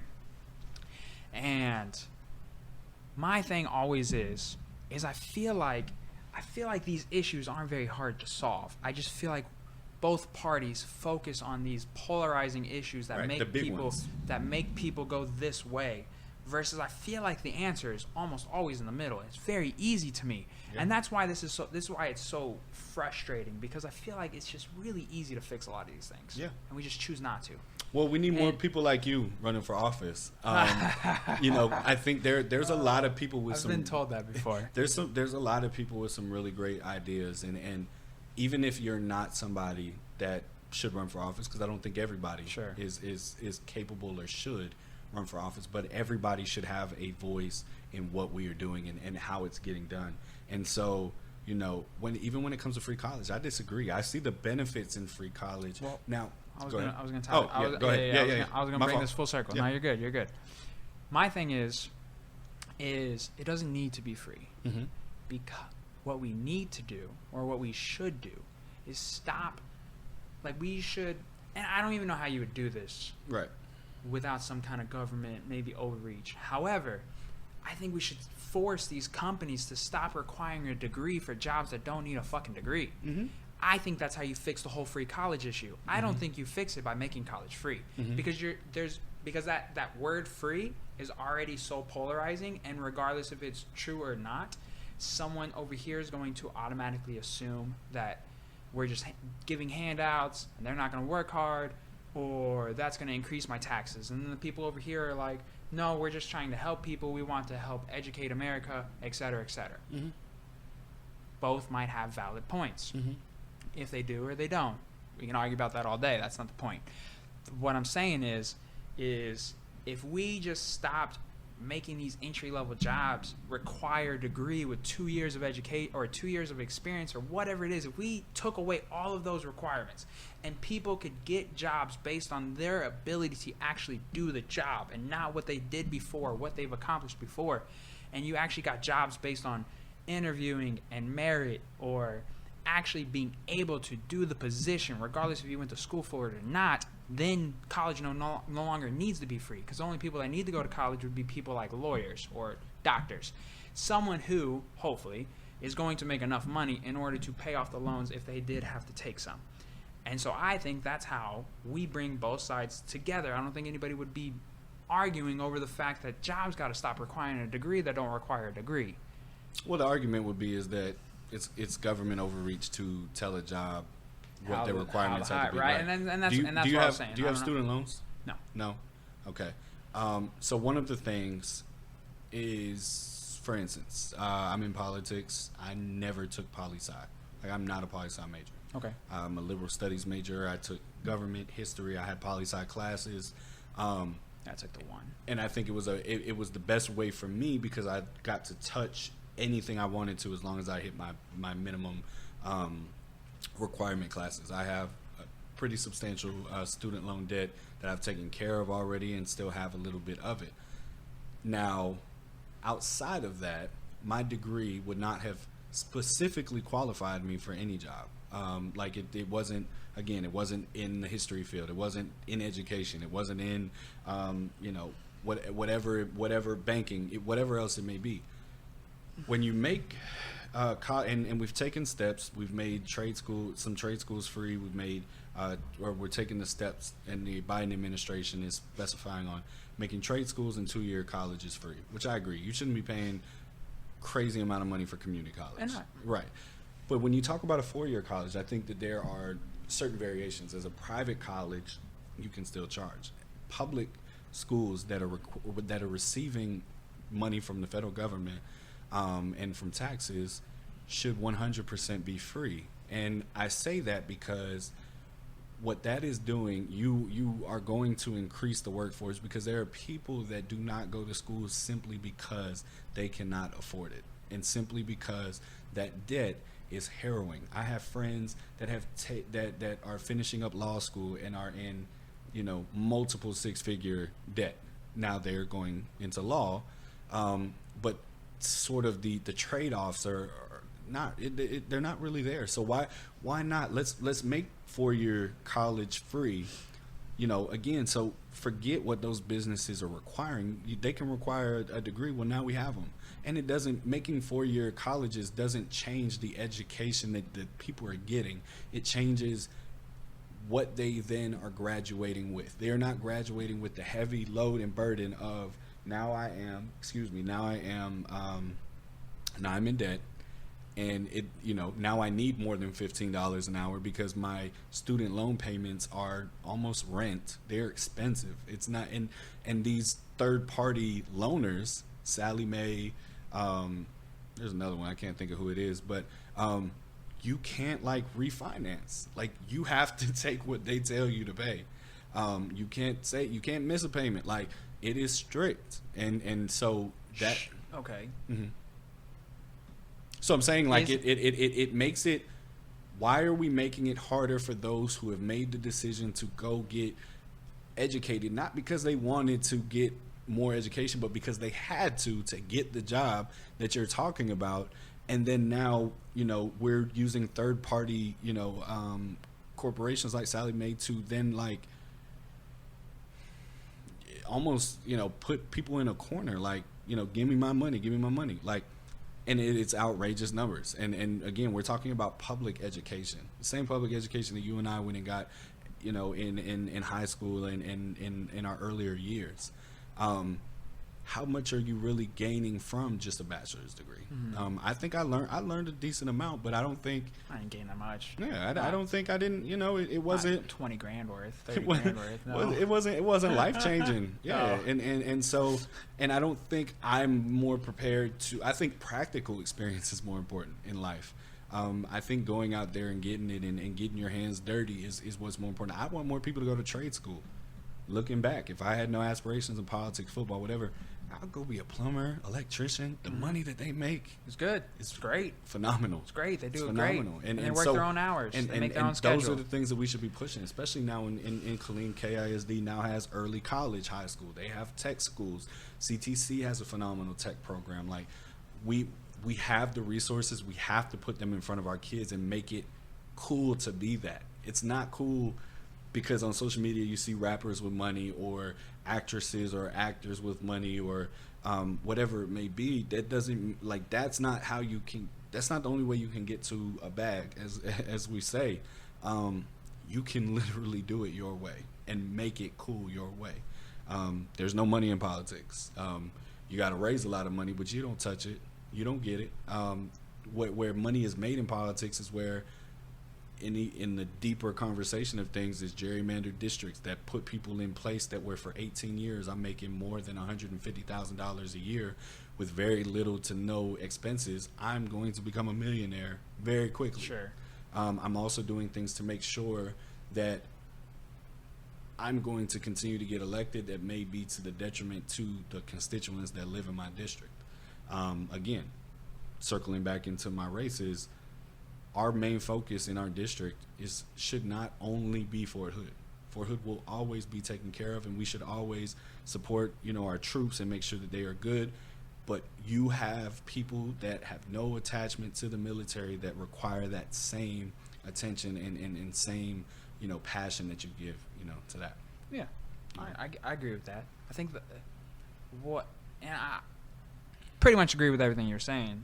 But my issue is that the word free college, it's so polarizing, but yet we still try to hit it with this hammer just over and over again when there's clearly two sides that aren't going to come together. You know what the other side says? Accessible, which is the exact same thing. And if you come to the middle and you actually, and the black conservative constituent, this is one of the things that we debate, and we talked about it literally last night. He's like, you take the word free out of things. You take the word free out of free healthcare for everybody, and you put accessible healthcare for everybody. It's different. You define what the base of that is, and it could be free. No, and that's what I mean. That's exactly what I'm talking about. That's the fucking issue. Yep. Because we continue to just hit these things over the head, and nothing is changing. Mm-hmm. And look, this might be the opinion of a white male, but my life has never changed depending on who was in office. And that could be, and that could speak to whatever, right? It's never changed. Mm-hmm. My life has always been the same, regardless of who was president, regardless of whoever, whatever. Right. And we just continue to hit these things over the head that nothing is happening. We're not getting, perceivably, we're not getting any better or any closer to these main issues that we constantly are, like, so polarizing, I guess. Mm-hmm. And that's what's frustrating. It's like these two parties just constantly just going at it, boom, boom, boom, boom, boom, all day long. Where, like you said, we just change the wording a little bit of something, and then boom, everyone agrees. It's messaging, man, and you also you gotta look like you've got folks that represent constituency groups in California that are extremely wealthy and maybe Republican. Then you've got people in Georgia who have, you know, a constituency that is, you know, more maybe lower class, middle class, represented by Democrats. They have different issues that they need to address. There are people in New York who are representing boroughs that, you know, have people that are living with gigantic debt. And so they're going to advocate for their constituency base. And it's some of these folks, the news are going to take the most controversial statement or far left. Because I think, again, like, so I don't label myself as somebody that's super far left, and I don't label myself that's super moderate. I agree with pretty much everything that we want to push for. I just disagree in the process in which we are trying to get it done. I don't think things can happen. Like, you think about legislation that has been passed. Today, 56 years ago, Voting Rights Act was passed by Lyndon B. Johnson. And that is, since then, how many sweeping legislation bills have been passed to change everything? You don't want to, like, there are certain things, again, social, economic, and racial. I believe there should be sweeping legislation to pass that. But there are other things that you could bite off little things, and it's going to change, and it's going to make more people. I think, you know, if this is left and this is right, and you pass if you pass legislation on the left and you keep chipping away at it a little more and a little more, there are people from the right who are now going to be, okay, that makes sense. That it doesn't change my life all the way up. It's not what it's perceived to be. And so I think that's where we find success. That's where we find that progress. And you know, stop worrying about the labeling of, you're going to have radical people no matter what. Sure. They believe what they believe. You got people that believe in QAnon, and there are people that really truly believe in that, and there are politicians who are preaching that. Now, I think that's a little bit different when you're preaching controversy against your own. Apparently, though, this was informed to me the other day. Apparently, it's just Q and on. But they're two different things. Yeah, Q is and on, I think. Q is the person. Anon is, there's a really good, I'm not going to dive deep into it because I don't know, but HBO Max has a really good like series called, I think it's Q Into the Rabbit Hole or something like that. And it's really good. They dive deep into like what it is and how it was started, and it literally started in chat rooms and people into the storm. Q Into the Storm, really, really, really good. You know, this is a guy that just is a document. You know, he just documents. It's not, again, no party affiliation. It started in like Philippines or something like that, and you had some like American, I don't know, coders, whatever they, you know, and they kind of break down the conspiracy that is, you know, QAnon. And that was super dangerous. Like, it shows the dangers of, like, you remember the shooting at the in New Zealand when the guy recorded it and put it on Facebook, I think it was. It was like 3 years ago, I think. It was a shooting at a New Zealand mosque. Okay. And he was inspired. Maybe I just didn't know it was in New Zealand, but I think I might know. Christchurch mosque shooting, and right after that's when New Zealand banned all assault rifles or weapons, something like that. But so he was inspired by, and they talk about it in that documentary. He was inspired by those QAnon pages. I don't know if it was Q itself, but there were pages that, you know, the far right extremist rhetoric was being spewed, and that's where he posted it on that message board, and then, you know, went on and did that. So they're dangers, and I don't remember where we were drawing, you know, that conclusion from, or where. Essentially, you're saying there's always going to be radical groups. Oh yeah. Because yes, that is dangerous, but what we're seeing with the far radical left, especially when it comes to, a perfect example was the spa in California.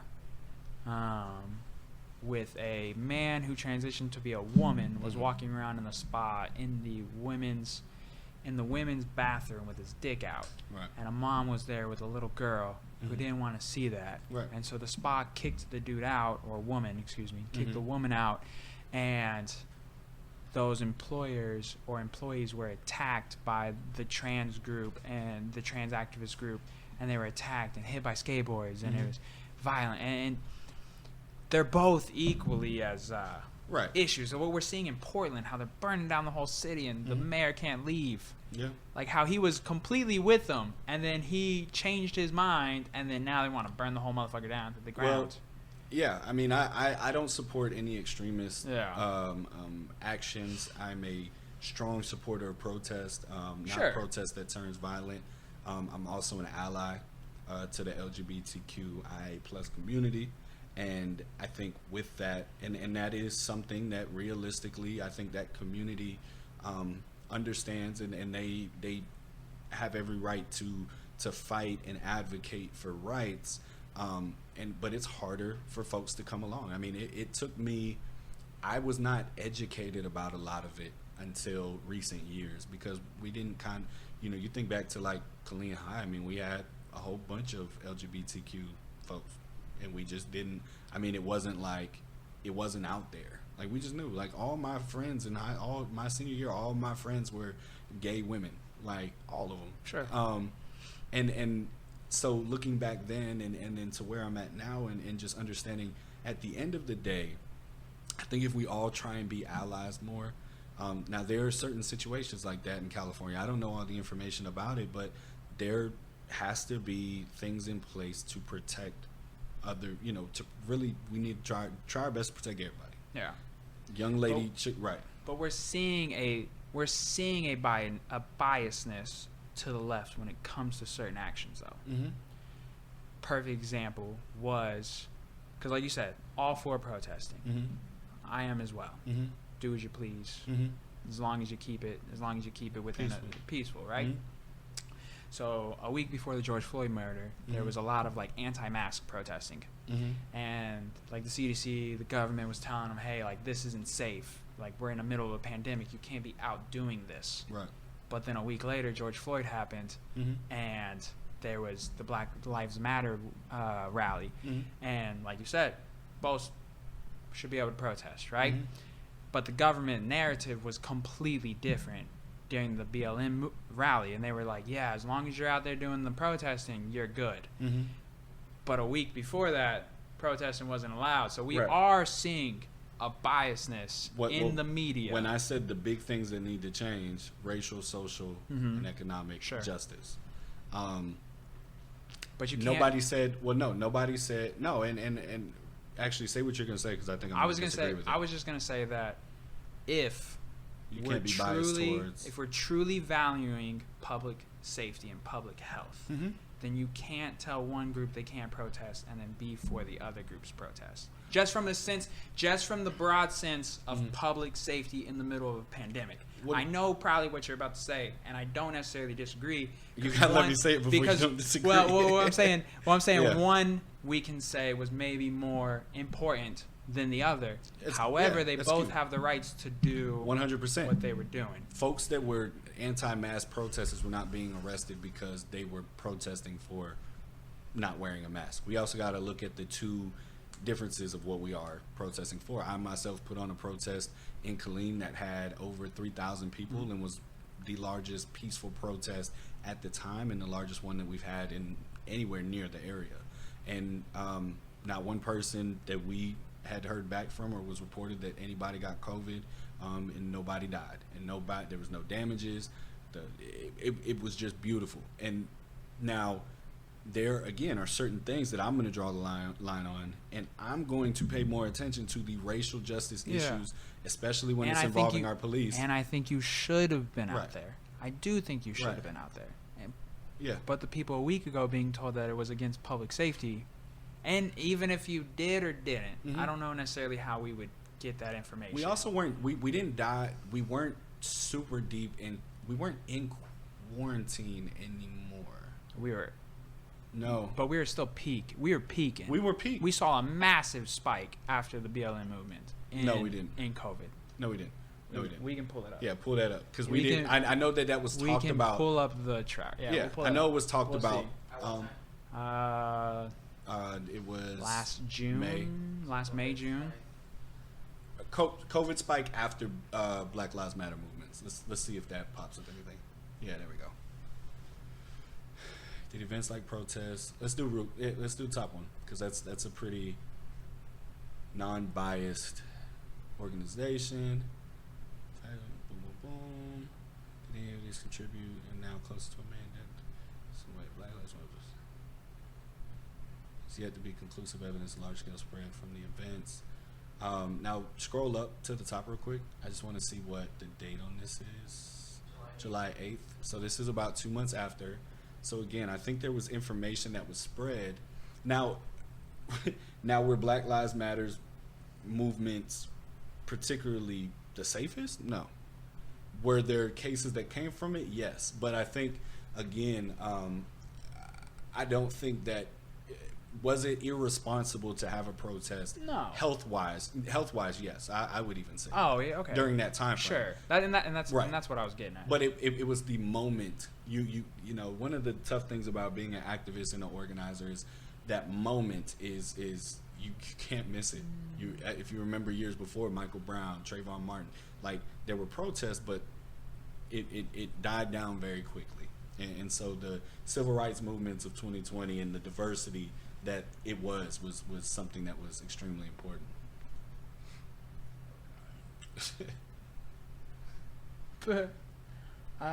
Vox is a little bit left.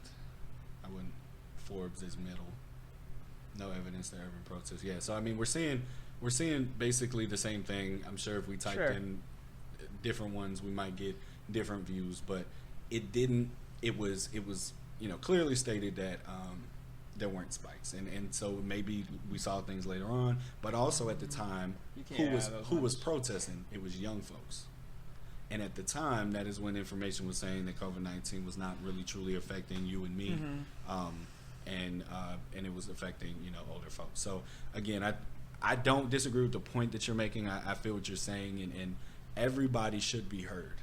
And that was not really what I was getting at. I don't give a fuck about the anti-mask protesting. That's not what I was saying. I was just saying well, no, but what I was saying was that there is definitely a increasing biasness of the left rhetoric in news is essentially what I was getting at. Yeah. Because they were being told that it was against public safety, that was unsafe to do for the anti-mask protests. But then the BLM protests, obviously a lot larger, yes, more important and more impactful, but the narrative, again, as we're seeing, was that it had no public health implications. Yeah, well, I don't think people were saying that it was safe to go out. Yeah. That there wasn't the information that was being given out wasn't saying, okay, we're protesting Black Lives Matter, you're good to go now, and let's not spend any time on that.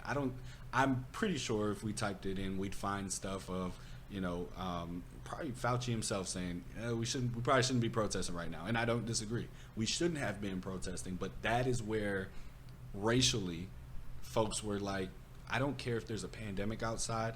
I'm sick of seeing black men die. I'm sick of seeing and it be as well as being at the hands of our police officers with anybody. So I definitely understand where you're coming from that, but also this is the most progressive administration with one of the most least progressive Democrats, and as President Joe is not a super progressive, but what we're doing and what they're doing is they're pushing the envelope on racial, economic, and social justice, because for too many years, and even with President Obama, we didn't push the envelope. We didn't make those changes that maybe some would be uncomfortable with, but other communities had been waiting for years, such as the Asian crime bill. It was the anti-Asian crime bill. Yeah, I think that's what it's called. But that was right after the shooting in the Atlanta spas. Now I do want to kind of push back on that a little bit, and we can Google this as well. But I'm pretty sure what came out afterwards is that had to do with, it was a sex thing. That it didn't necessarily have to do with ethnicity. Right, and so it was in response to that moment, but what we were seeing across the country and the globe is Asian, very similar to Islamophobia after 2001. Everybody was blaming Asians for COVID because it originated in China. So that is why that was really addressed, and that was kind of regardless of it being, because he was, sex crazed, because I've read that as well, and I haven't paid much attention to it since, but again, I think it was the moment it needed to be addressed, that we cannot blame our Asian brothers and sisters for a virus like COVID, and that was important to address. Sure, and I can agree with that. Yeah. I mean, socially, I'm probably not going to disagree too much. Yeah. I think that, but I do think that. So this is a good point to bring up. Is we're having this conversation. There's gonna be some things here and there that we disagree on. However, for the most part, I'm playing devil's advocate on a lot of things. Yeah. But the point is, though, is I have these conversations a lot with a lot of different people, and the conversations go almost like this every single time. Yeah. From both sides of the part. Yeah.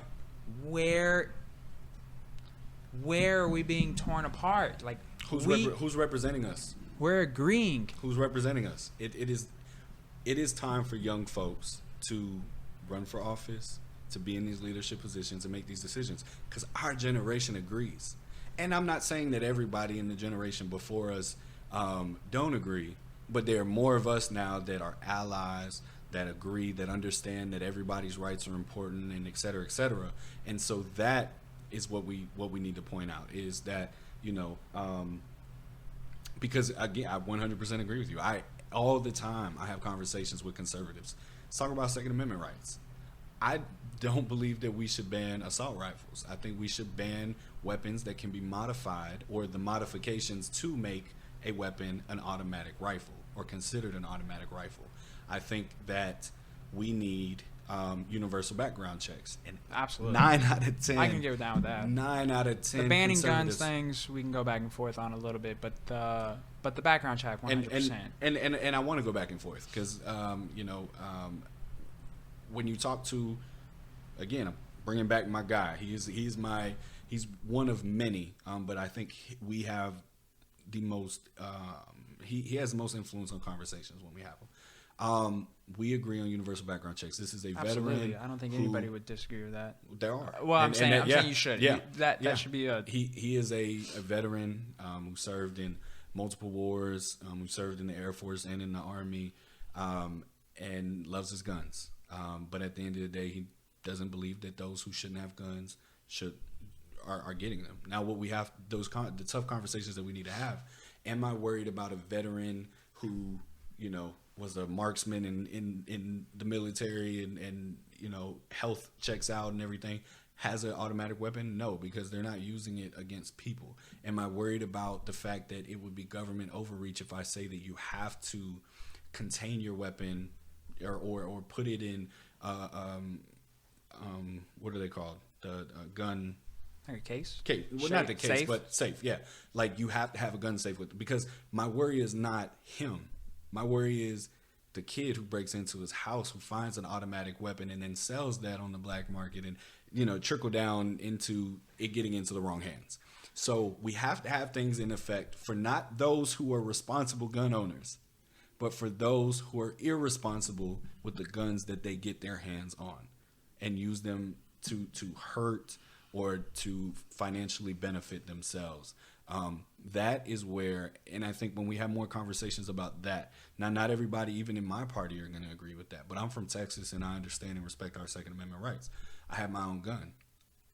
September 1st or September 6th, whenever open carry is, free for everybody or whatever, I'm not going to carry my, why do I need to carry? I'm not, if I am in that much fear of my life and that I need to be, then I'm in the wrong place. I'm not. Maybe there's women that would disagree with that statement.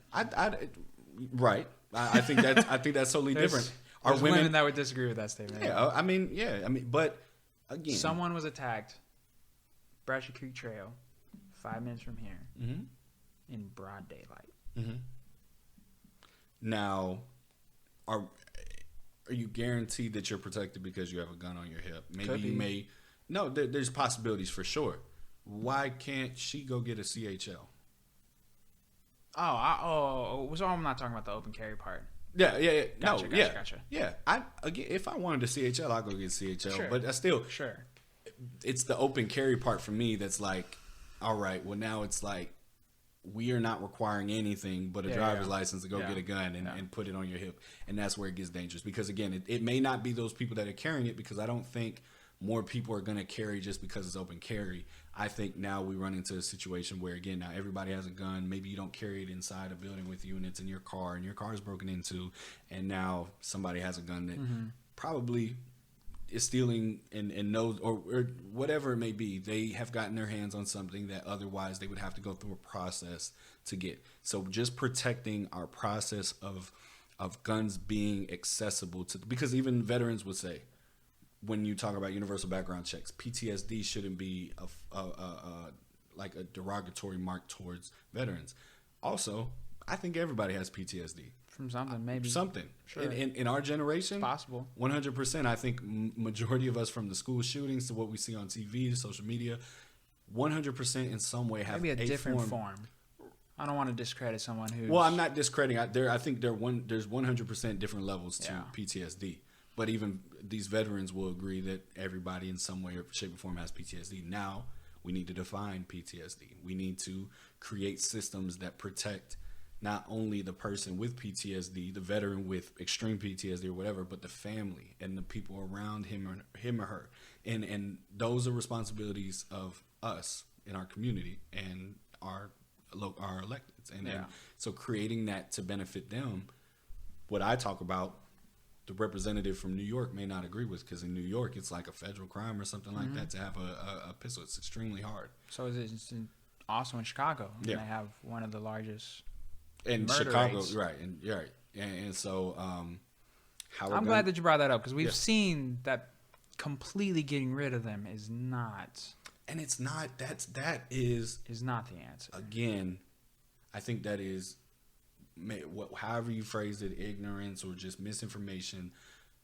People don't truly believe that they, like, I remember people were like, Joe himself is going to kick your door in and take your guns. Oh yeah. No, I remember seeing that. Right. There is no interest. What the government is trying to do is protect the innocent and protect those who may not have a gun, protect those who are just going to school. The fact that our kids walk around with bulletproof backpacks. Were you ever in fear of a school shooter in Killeen? Never. But how much is that perpetuated by the media and perpetuated by constantly shoving this stuff down the throat, and people sitting at home watching court TV all fucking day?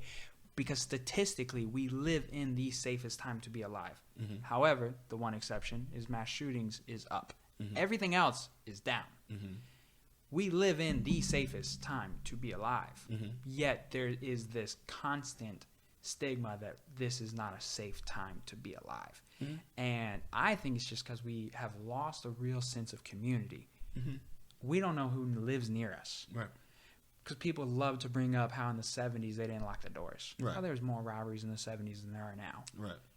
It's not because it was a safer time. It's because you knew your neighbor. Mm-hmm. So you left your door unlocked. Because you're like, oh, Susie ain't going to rob me. Right.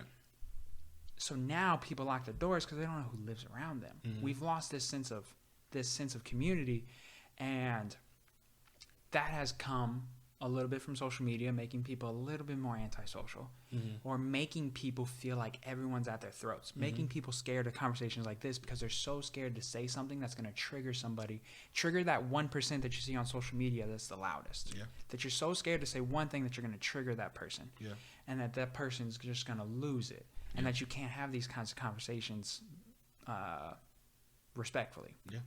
That's just not the case. Mm-hmm. But it's being perceived that way, and that's making that sense of community slowly just going away completely. Mm-hmm. And another thing too is a lot of those school shootings, as awful as they are, the majority of those kids were on antidepressants and antipsychotics, which also brings me full circle with back to the kind of the vaccine thing. The pharmaceutical companies have been fucking us up for years, and all of a sudden now they're the savior. Mm-hmm.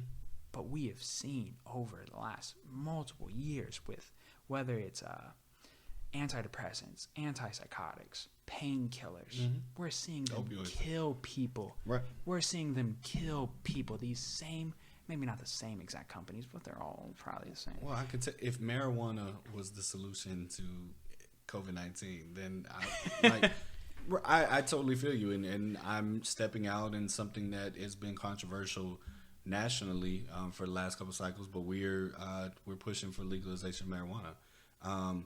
Even at the base of it, our veterans should have access to choosing how they cope with their issues.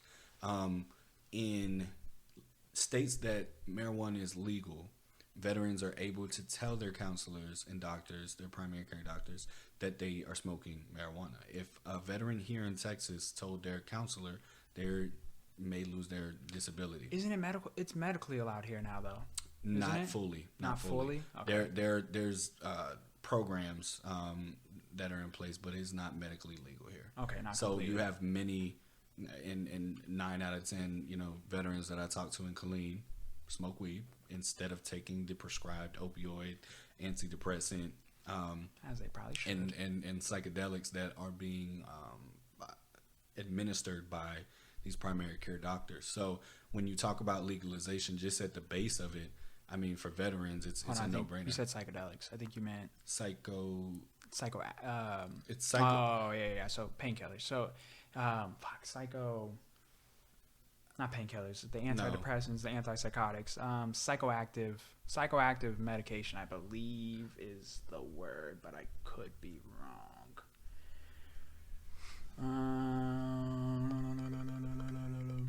Anyways, not psychedelics. The psychotropics. I think it's psychotropic. Try that.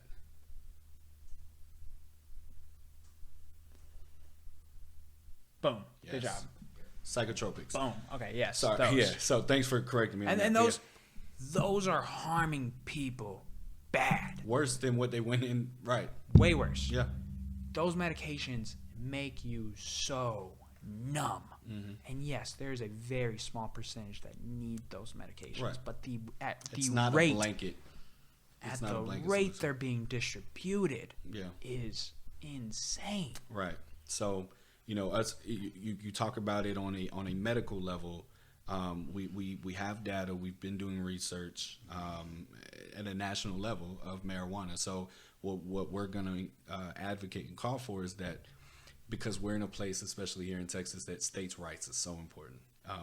And so federally, descheduling it, so it's no longer a Schedule I substance, and allowing the states to then have the decision of how this drug is used or how this, whatever it is. And it has been decriminalized here in Travis County.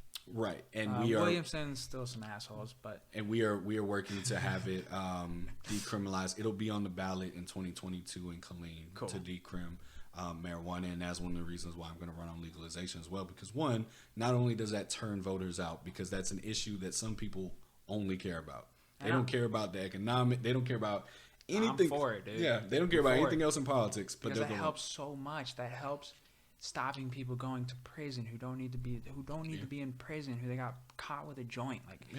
We talk about supporting our police officers. It takes away the responsibility and the resources that go into stopping kids for having weed, and then that ruining a lot of these kids' lives for having a small amount of weed on them, when they were younger. And so, I used to smoke myself. I don't choose to smoke anymore, not for any particular reason, but I've seen the positive effects it's had on so many people. My mother, who, like I said, has she's had every back surgery possible. She was very opioid dependent, and opioids has affected my family tremendously. I would love for her in a place like Pennsylvania where she is able to, it's legal, it's medical marijuana is legal there. Okay. I want her to feel comfortable, but she comes from a generation where it wasn't. It's like tattoos, like it just wasn't accepted. So it increasing access and allowing it, and then when you even talk about it on an economic level, and we talk about Northside Killeen, you allow now that you're taxing it, that all that when you saw what happened in Colorado, I mean it's a boom.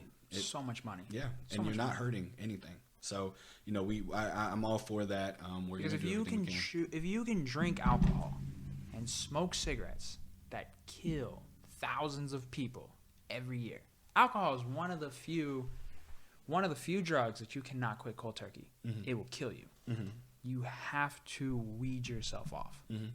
No pun intended. You have to. Alcohol will kill you. Yeah. If you are dependent of alcohol and you quit cold turkey, you will die. Mm-hmm. But yet we can go right now. Yep. We can still go right now to H-E-B, get a bottle of liquor, have a good old time right now. Mm-hmm. But it's just so and we're beating a dead horse right now because obviously we're on the same side. But again, to just circle around, that is who is in charge. Who is There's very few you can call them old timers, good old boys, whatever, that represent us. That they're not gonna budge. Again, the person I'm running against has been in this seat 18 years, and talks about how much he supports Forthood and how much he supports our veterans, but not once have you've answered the biggest cry of veterans, which is give us something other than opioids and psychotropics. And they should be. And we've seen lots of studies with psilocybin. We've seen lots of studies with psilocybin mixed with testosterone shots helping PTSD drastically. We've found that in a lot of PTS patients, their hormone levels are fucked. And so we've found that if you can level those hormone levels and then give them something to help cope with things, that they begin to really lose those symptoms of PTSD. And we have such a negative stigma against certain drugs, against most drugs, honestly. There's a lot of people who have done plenty of drugs who are researchers, who are professors, who've done heroin, pure heroin, not what you get on the street, or have done meth or something like that. And in certain situations, in certain aspects, have had positive changes or positive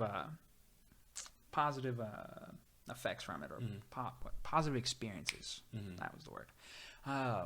I'm for legalizing all of it. I think they should all just be legal. I think you should we should pull a Portugal. I think they did that in Oregon and Portugal.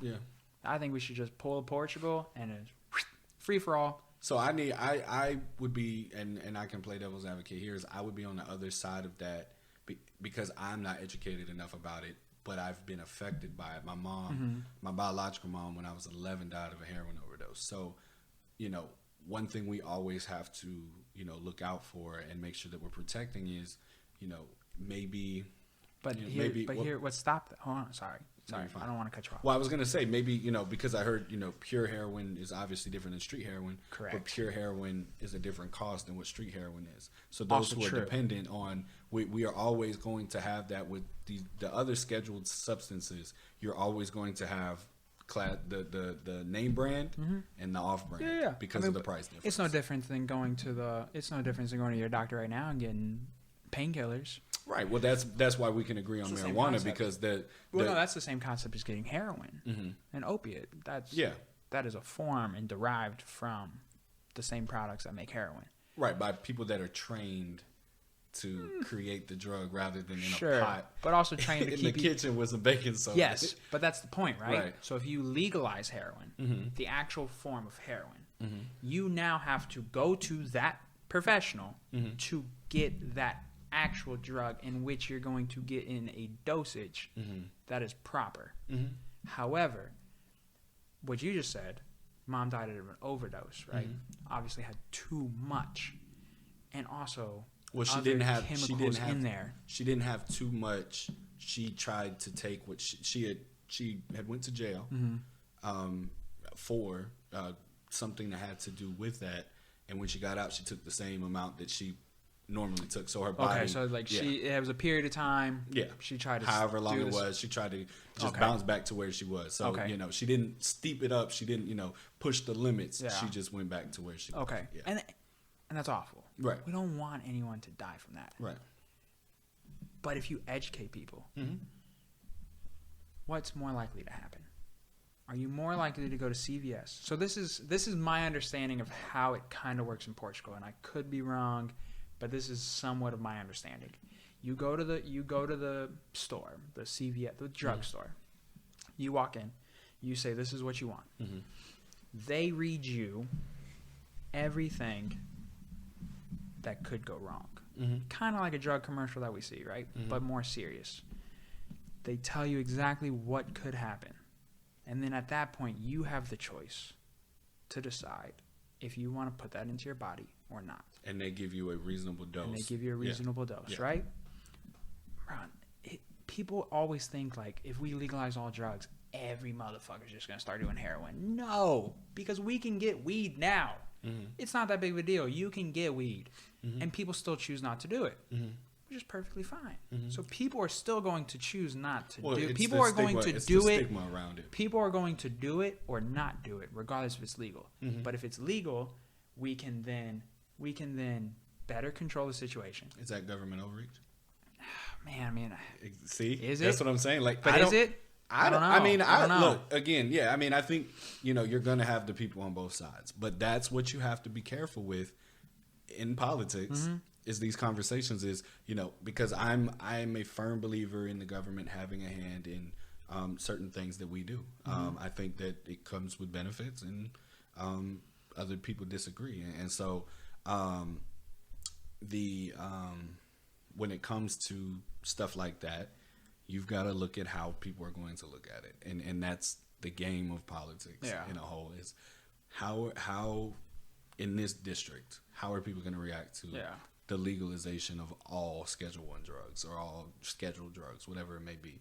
It's not a winning fight here. It just depends, though. If you have the education, you explain to people what these drugs actually do. Mm-hmm. If they were put on this earth, I'm not a very religious person, but mm-hmm.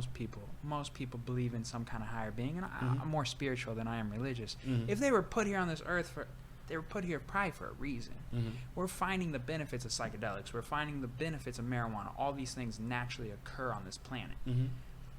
Opiates and the opiate plant, that also naturally occurs on this planet. Mm-hmm. Like, all these things naturally occur on this planet, and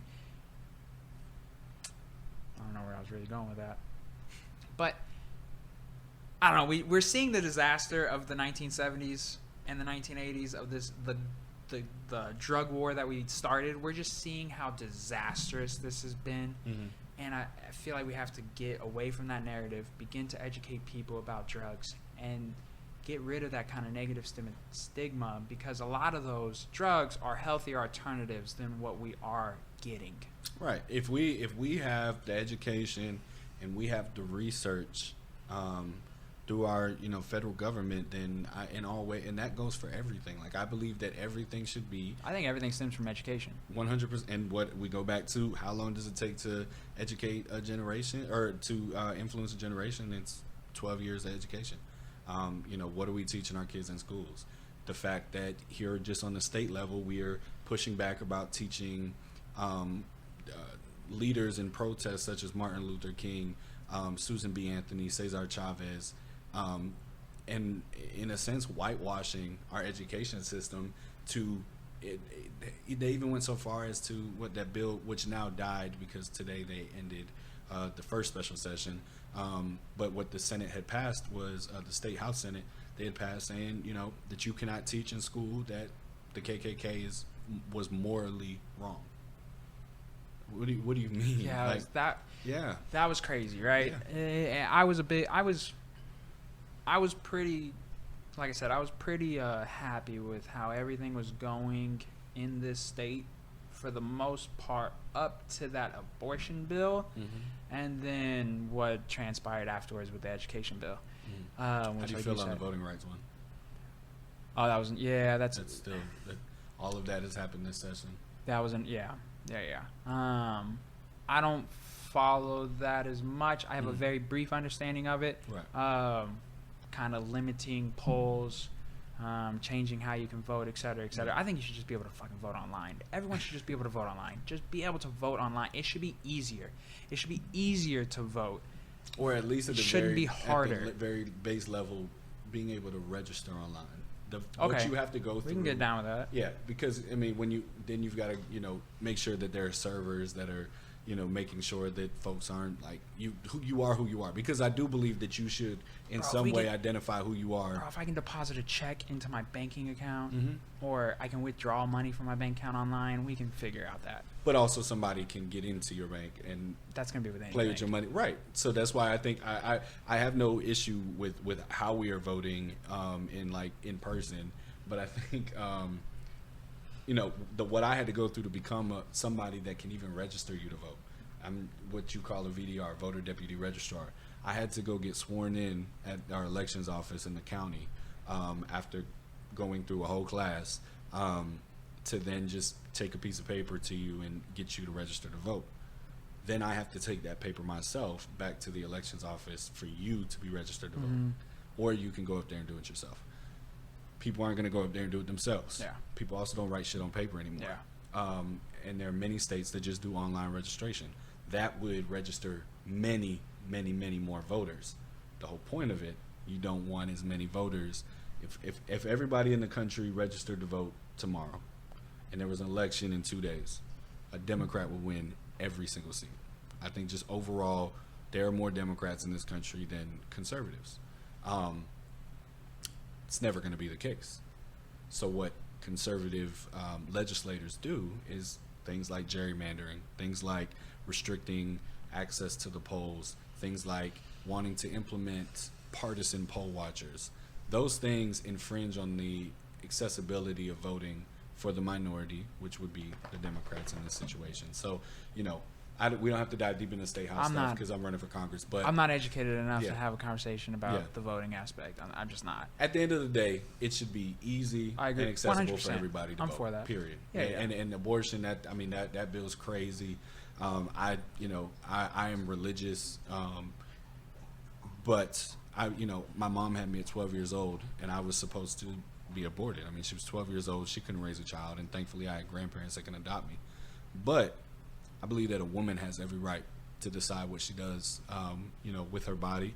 And I believe that when we draw the biblical line of saying, well, the Bible says abortion is wrong, I don't think judging like I don't think that's the common argument that I hear, at least the counter argument. What do you? Well, we talked about this today at work. I think that the common counter argument is, at what point do we decide that is a living being? And also, what say does the other half of that party have? Because I'm very much look. My opinion on abortion is very simple. I'm not a woman. It ain't my. I don't have a hand in it. I don't have a hand in it, right? However, though, if you are the other person in that situation, if you did help conceive that child, I mean, you should kind of have some say. Right. No, 100%. I mean, you, in a perfect world, yes, you should have some say. But, and I don't want to dive too deep into this, but like, a woman is who has to carry that child for 9 months. A woman is who has to raise that child if a man is not, around, whatever it may be. So a woman has far more at stake than a man does when a child is when a child is conceived. I agree with that. So I believe again that a woman should, in every way, shape, or form, have a decision on when she chooses, and she's got to live with that. What we've got to get past as individuals is we are not the judge, we are not the jury, and we are not the executioner. And if you're religious, you believe that God is the judge. You believe that you will be judged when your time comes. So why are we trying to play God on earth? And that's what gets me sometimes, and that's why I don't want to dive too deep into it, is we should not be saying, well, if you do it past this, then you are, X, Y, Z. That is, in my eyes, that's overreach. You are overreaching your basic responsibilities, because, and then to say that you're pro-life, but you are anti-mask is like, that's a whole nother conversation that started coming up. I've seen and I think it is a form of a reach, but it's also kind of a base point of saying, well, also what systems is that party putting in place for women that are having kids at 12, 13, 14 years old? What are they doing for the woman, the girl that was scared to tell her parents because she was raped at 12 or 13 years old, and now is past the, 6 weeks or some crazy thing like that? Yeah. I've never met a girl that said after 6 weeks that she was pregnant. I've never seen that. I have a lot of friends that have been pregnant and had babies. I don't disagree with that. Yeah, and so that's now, do I believe in killing a living, breathing thing? No. But it's okay. So at what point do you draw the line? That's the I'm not the right? person that draws the line. I think this is where women are phenomenal. Women lead. Absolutely. I think women set the bar for everything, and we are all here because of a woman. And they run the world. They all need to sit in the room, and they come to the conclusion, because again, as a man, I can't even imagine what they go through in any part of that process. So, I'm with that. To each his own with that, but yeah, no, I mean, I think it's the end of the day, here in our even out, just not our country, but just simply here in our district. One thing, we need to learn to talk to each other more. Mm-hmm. We need to learn to have conversations like this where you don't have to play devil's advocate, but we have a true conversation with other folks that disagree. Because there's some things I definitely just not fully agree on. My issue is not my issue, but I literally can see both sides. Mm-hmm. I'm just like, okay, I get what you're saying, but I also get what you're saying. Mm-hmm. Like, I think both of y'all have merit. Mm-hmm. I think both of y'all have reasonable thoughts on things, as long as you're talking to two reasonable people. Right. Which is why that this is always so tricky, because all of us, we fall in this middle category. Mm-hmm. And then we see the extremists just getting further this way, where everybody just wants to be here. Everybody wants to chill here. Right. Most people want to chill here. Most people aren't disagreeing so full-heartedly on what we're talking about. Like, just boom, no way. Right. Like, that's not most people. Right. There's going to be some people on both that do, but it's like, from the conversations and from my experience, having these conversations with people, it's really not as polarizing as it seems to be made through social media or through the media or through whatever outlook, whatever gives that perception. Mm-hmm. It's not that way. It doesn't, at least when we have these conversations. But then when you watch the news or something, it feels that way. Right. How do we stop that? I don't think we'll never change the narrative of how news presents any story. How do we get unbiased news? Like, how do we achieve that? You can't, because the personal interest in it is involved. What you do, and this is, my solution. But why can't someone just sit down, write an article for what it is? This is what happened on this day. BLM protesters did this. This is what happened, or X, or whatever it is. This is what happened. This is what happened. Then this happened. Then this happened. You read that, and then you create your own idea. Why is that not plausible? Why is that not possible? Well, because I think even that person that's writing it has a different view than maybe somebody else that saw it. And that's what we see in our news is you are getting a different view politically. You're getting a different view ideology-wise. You're getting a different view gender-wise. You're getting a different view age-wise. You're getting a different view racial-wise. Like, that is what we see differently there. So you've got to have people that can speak to groups. I think one of the most successful things that I've learned in politics is coalition building.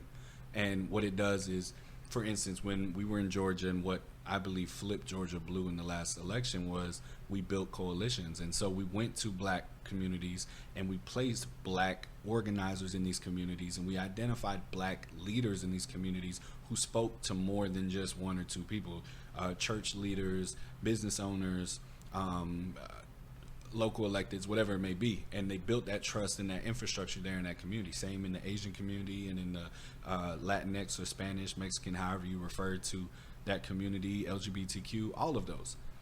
And what you're doing is now you're empowering leaders in communities to have influence over things that are set. Now, once you get power, it's how responsible are you with that power? When are you using it to your benefit, and when are you doing it simply in the public's trust?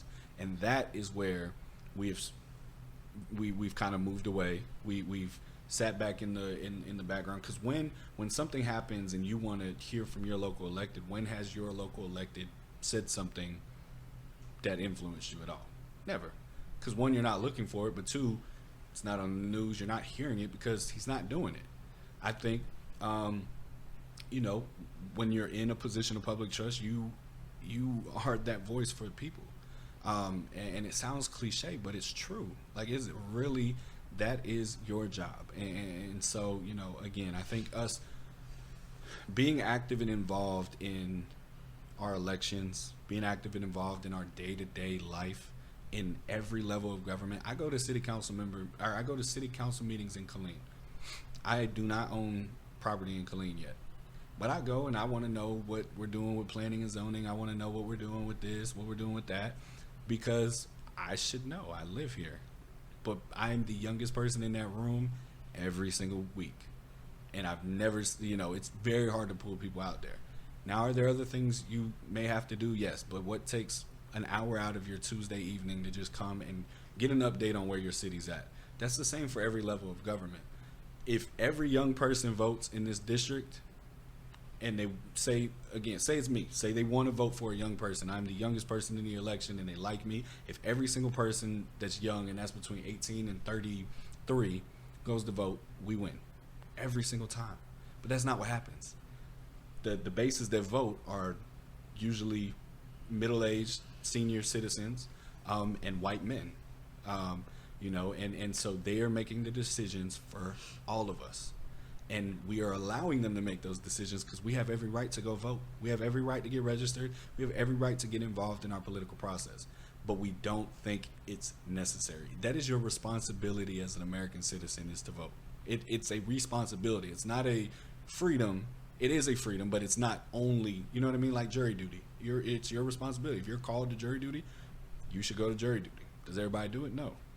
But voting is something, and I think we've seen it a lot more now that we're getting older, because I didn't care about this when I was younger.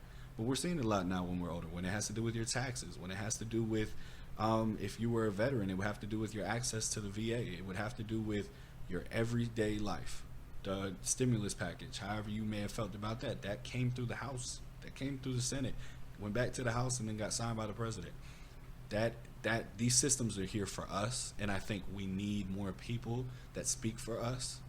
And I think we are the narrators of what the rest of our life looks like. And we don't have to let people that are older than us, that have already lived, you know, that have gone through their experiences, narrate, generalize, or create the story that we can create for ourselves. I like it. Let's see if there's something else. Got anything? He's over there taking a nap. Nothing off the top of my head. And just let me know. I'll wrap up if you don't have any more questions. But I'm not in any rush. I'm just trying to think. Yeah. You got anything else you want to talk about? No, if I can just talk about the makeup of the district, where it is, how to register to vote, those kind of things, and boom, Absolutely. to the election. Absolutely. You know, so, you know, again, Texas 31 is, for right now, because we may go through redistricting because of the census, is Bell County and Williamson County. Now, there's a part of West Killeen at Fort Hood Street, because of gerrymandering, that is drawn out into a district that is from South Dallas all the way to like San Antonio. It's crazy. It's called Texas 25. But it was specifically drawn out because that is our strongest voting base in Killeen. Those are the people that always go out and vote. And so they watered it down. But anyway, without going out on that tangent, it is all of Williamson County and Bell County minus that little piece. The primary election, which will be Democrats running against Democrats, Republicans running against Republicans, is supposed to be in March. You know, we'll make sure we get all the information out. It will probably get moved because of what's happening in the state legislature. It will probably get moved to May, meaning right after. You would then take the Democrat and the Republican, and they would run against each other in November of 2022. Again, this is your member of Congress. Congress is made up of the Senate and the House of Representatives. As most folks know, but you'd be surprised that a lot don't, is that every state has 2 senators, and the amount of members that you have in the state is determined by your census numbers. So we have, I think, 36, but we'll have 38 once they redraw 2 new districts into our state, because we earned it from a larger population in the census. My website is www.hildnerfortexas.com. That's HILDNERFOR Texas.com. Please take a look. We'll continue to draw out our issues. We'll continue to build a grassroots campaign that is based around our community and that is of the voices of our community. A dream of mine would to create a campaign that is based and foundation off of my democratic morals and values, but is open arms to independents, to disenfranchised Republicans, to those who feel like they haven't been represented. And so, make sure you register to vote. If you can be a VDR, voter deputy registrar. They're all over the place. They'll be at any events that go on. There's usually a voter registration table. If you don't find it, go to the elections office. In Bell County, it's in Belton. In Williamson County, I think it's in Georgetown, downtown Georgetown. This is going to be an important election. As that I know of, and that conversations have been had. I'm the youngest person running for Congress currently, and have the opportunity, if we win the primary, to be the youngest Democratic nominee in recent history in Texas. And I'm not going to make any history. I'm not going to do this for myself.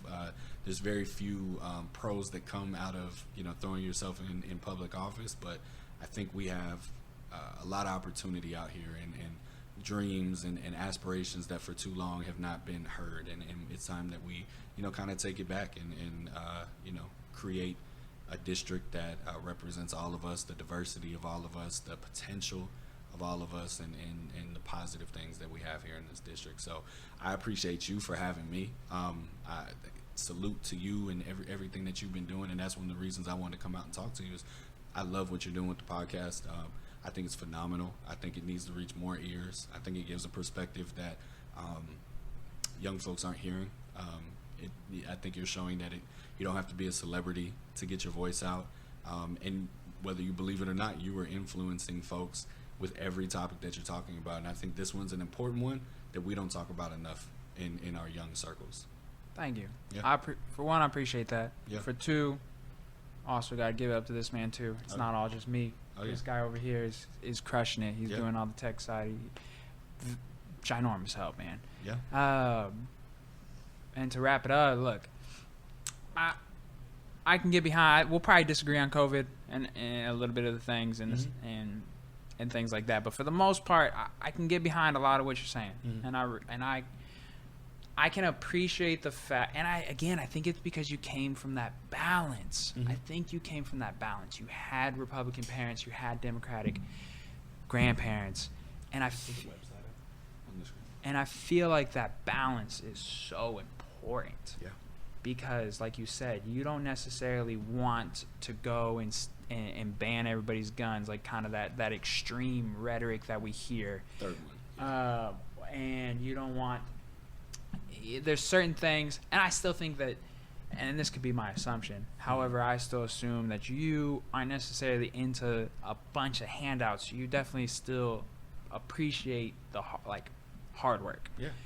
And I can get behind someone who wants to help social economic issues, but also still appreciates hard work, effort, and that there's still things in this world that you still have to earn. Yeah.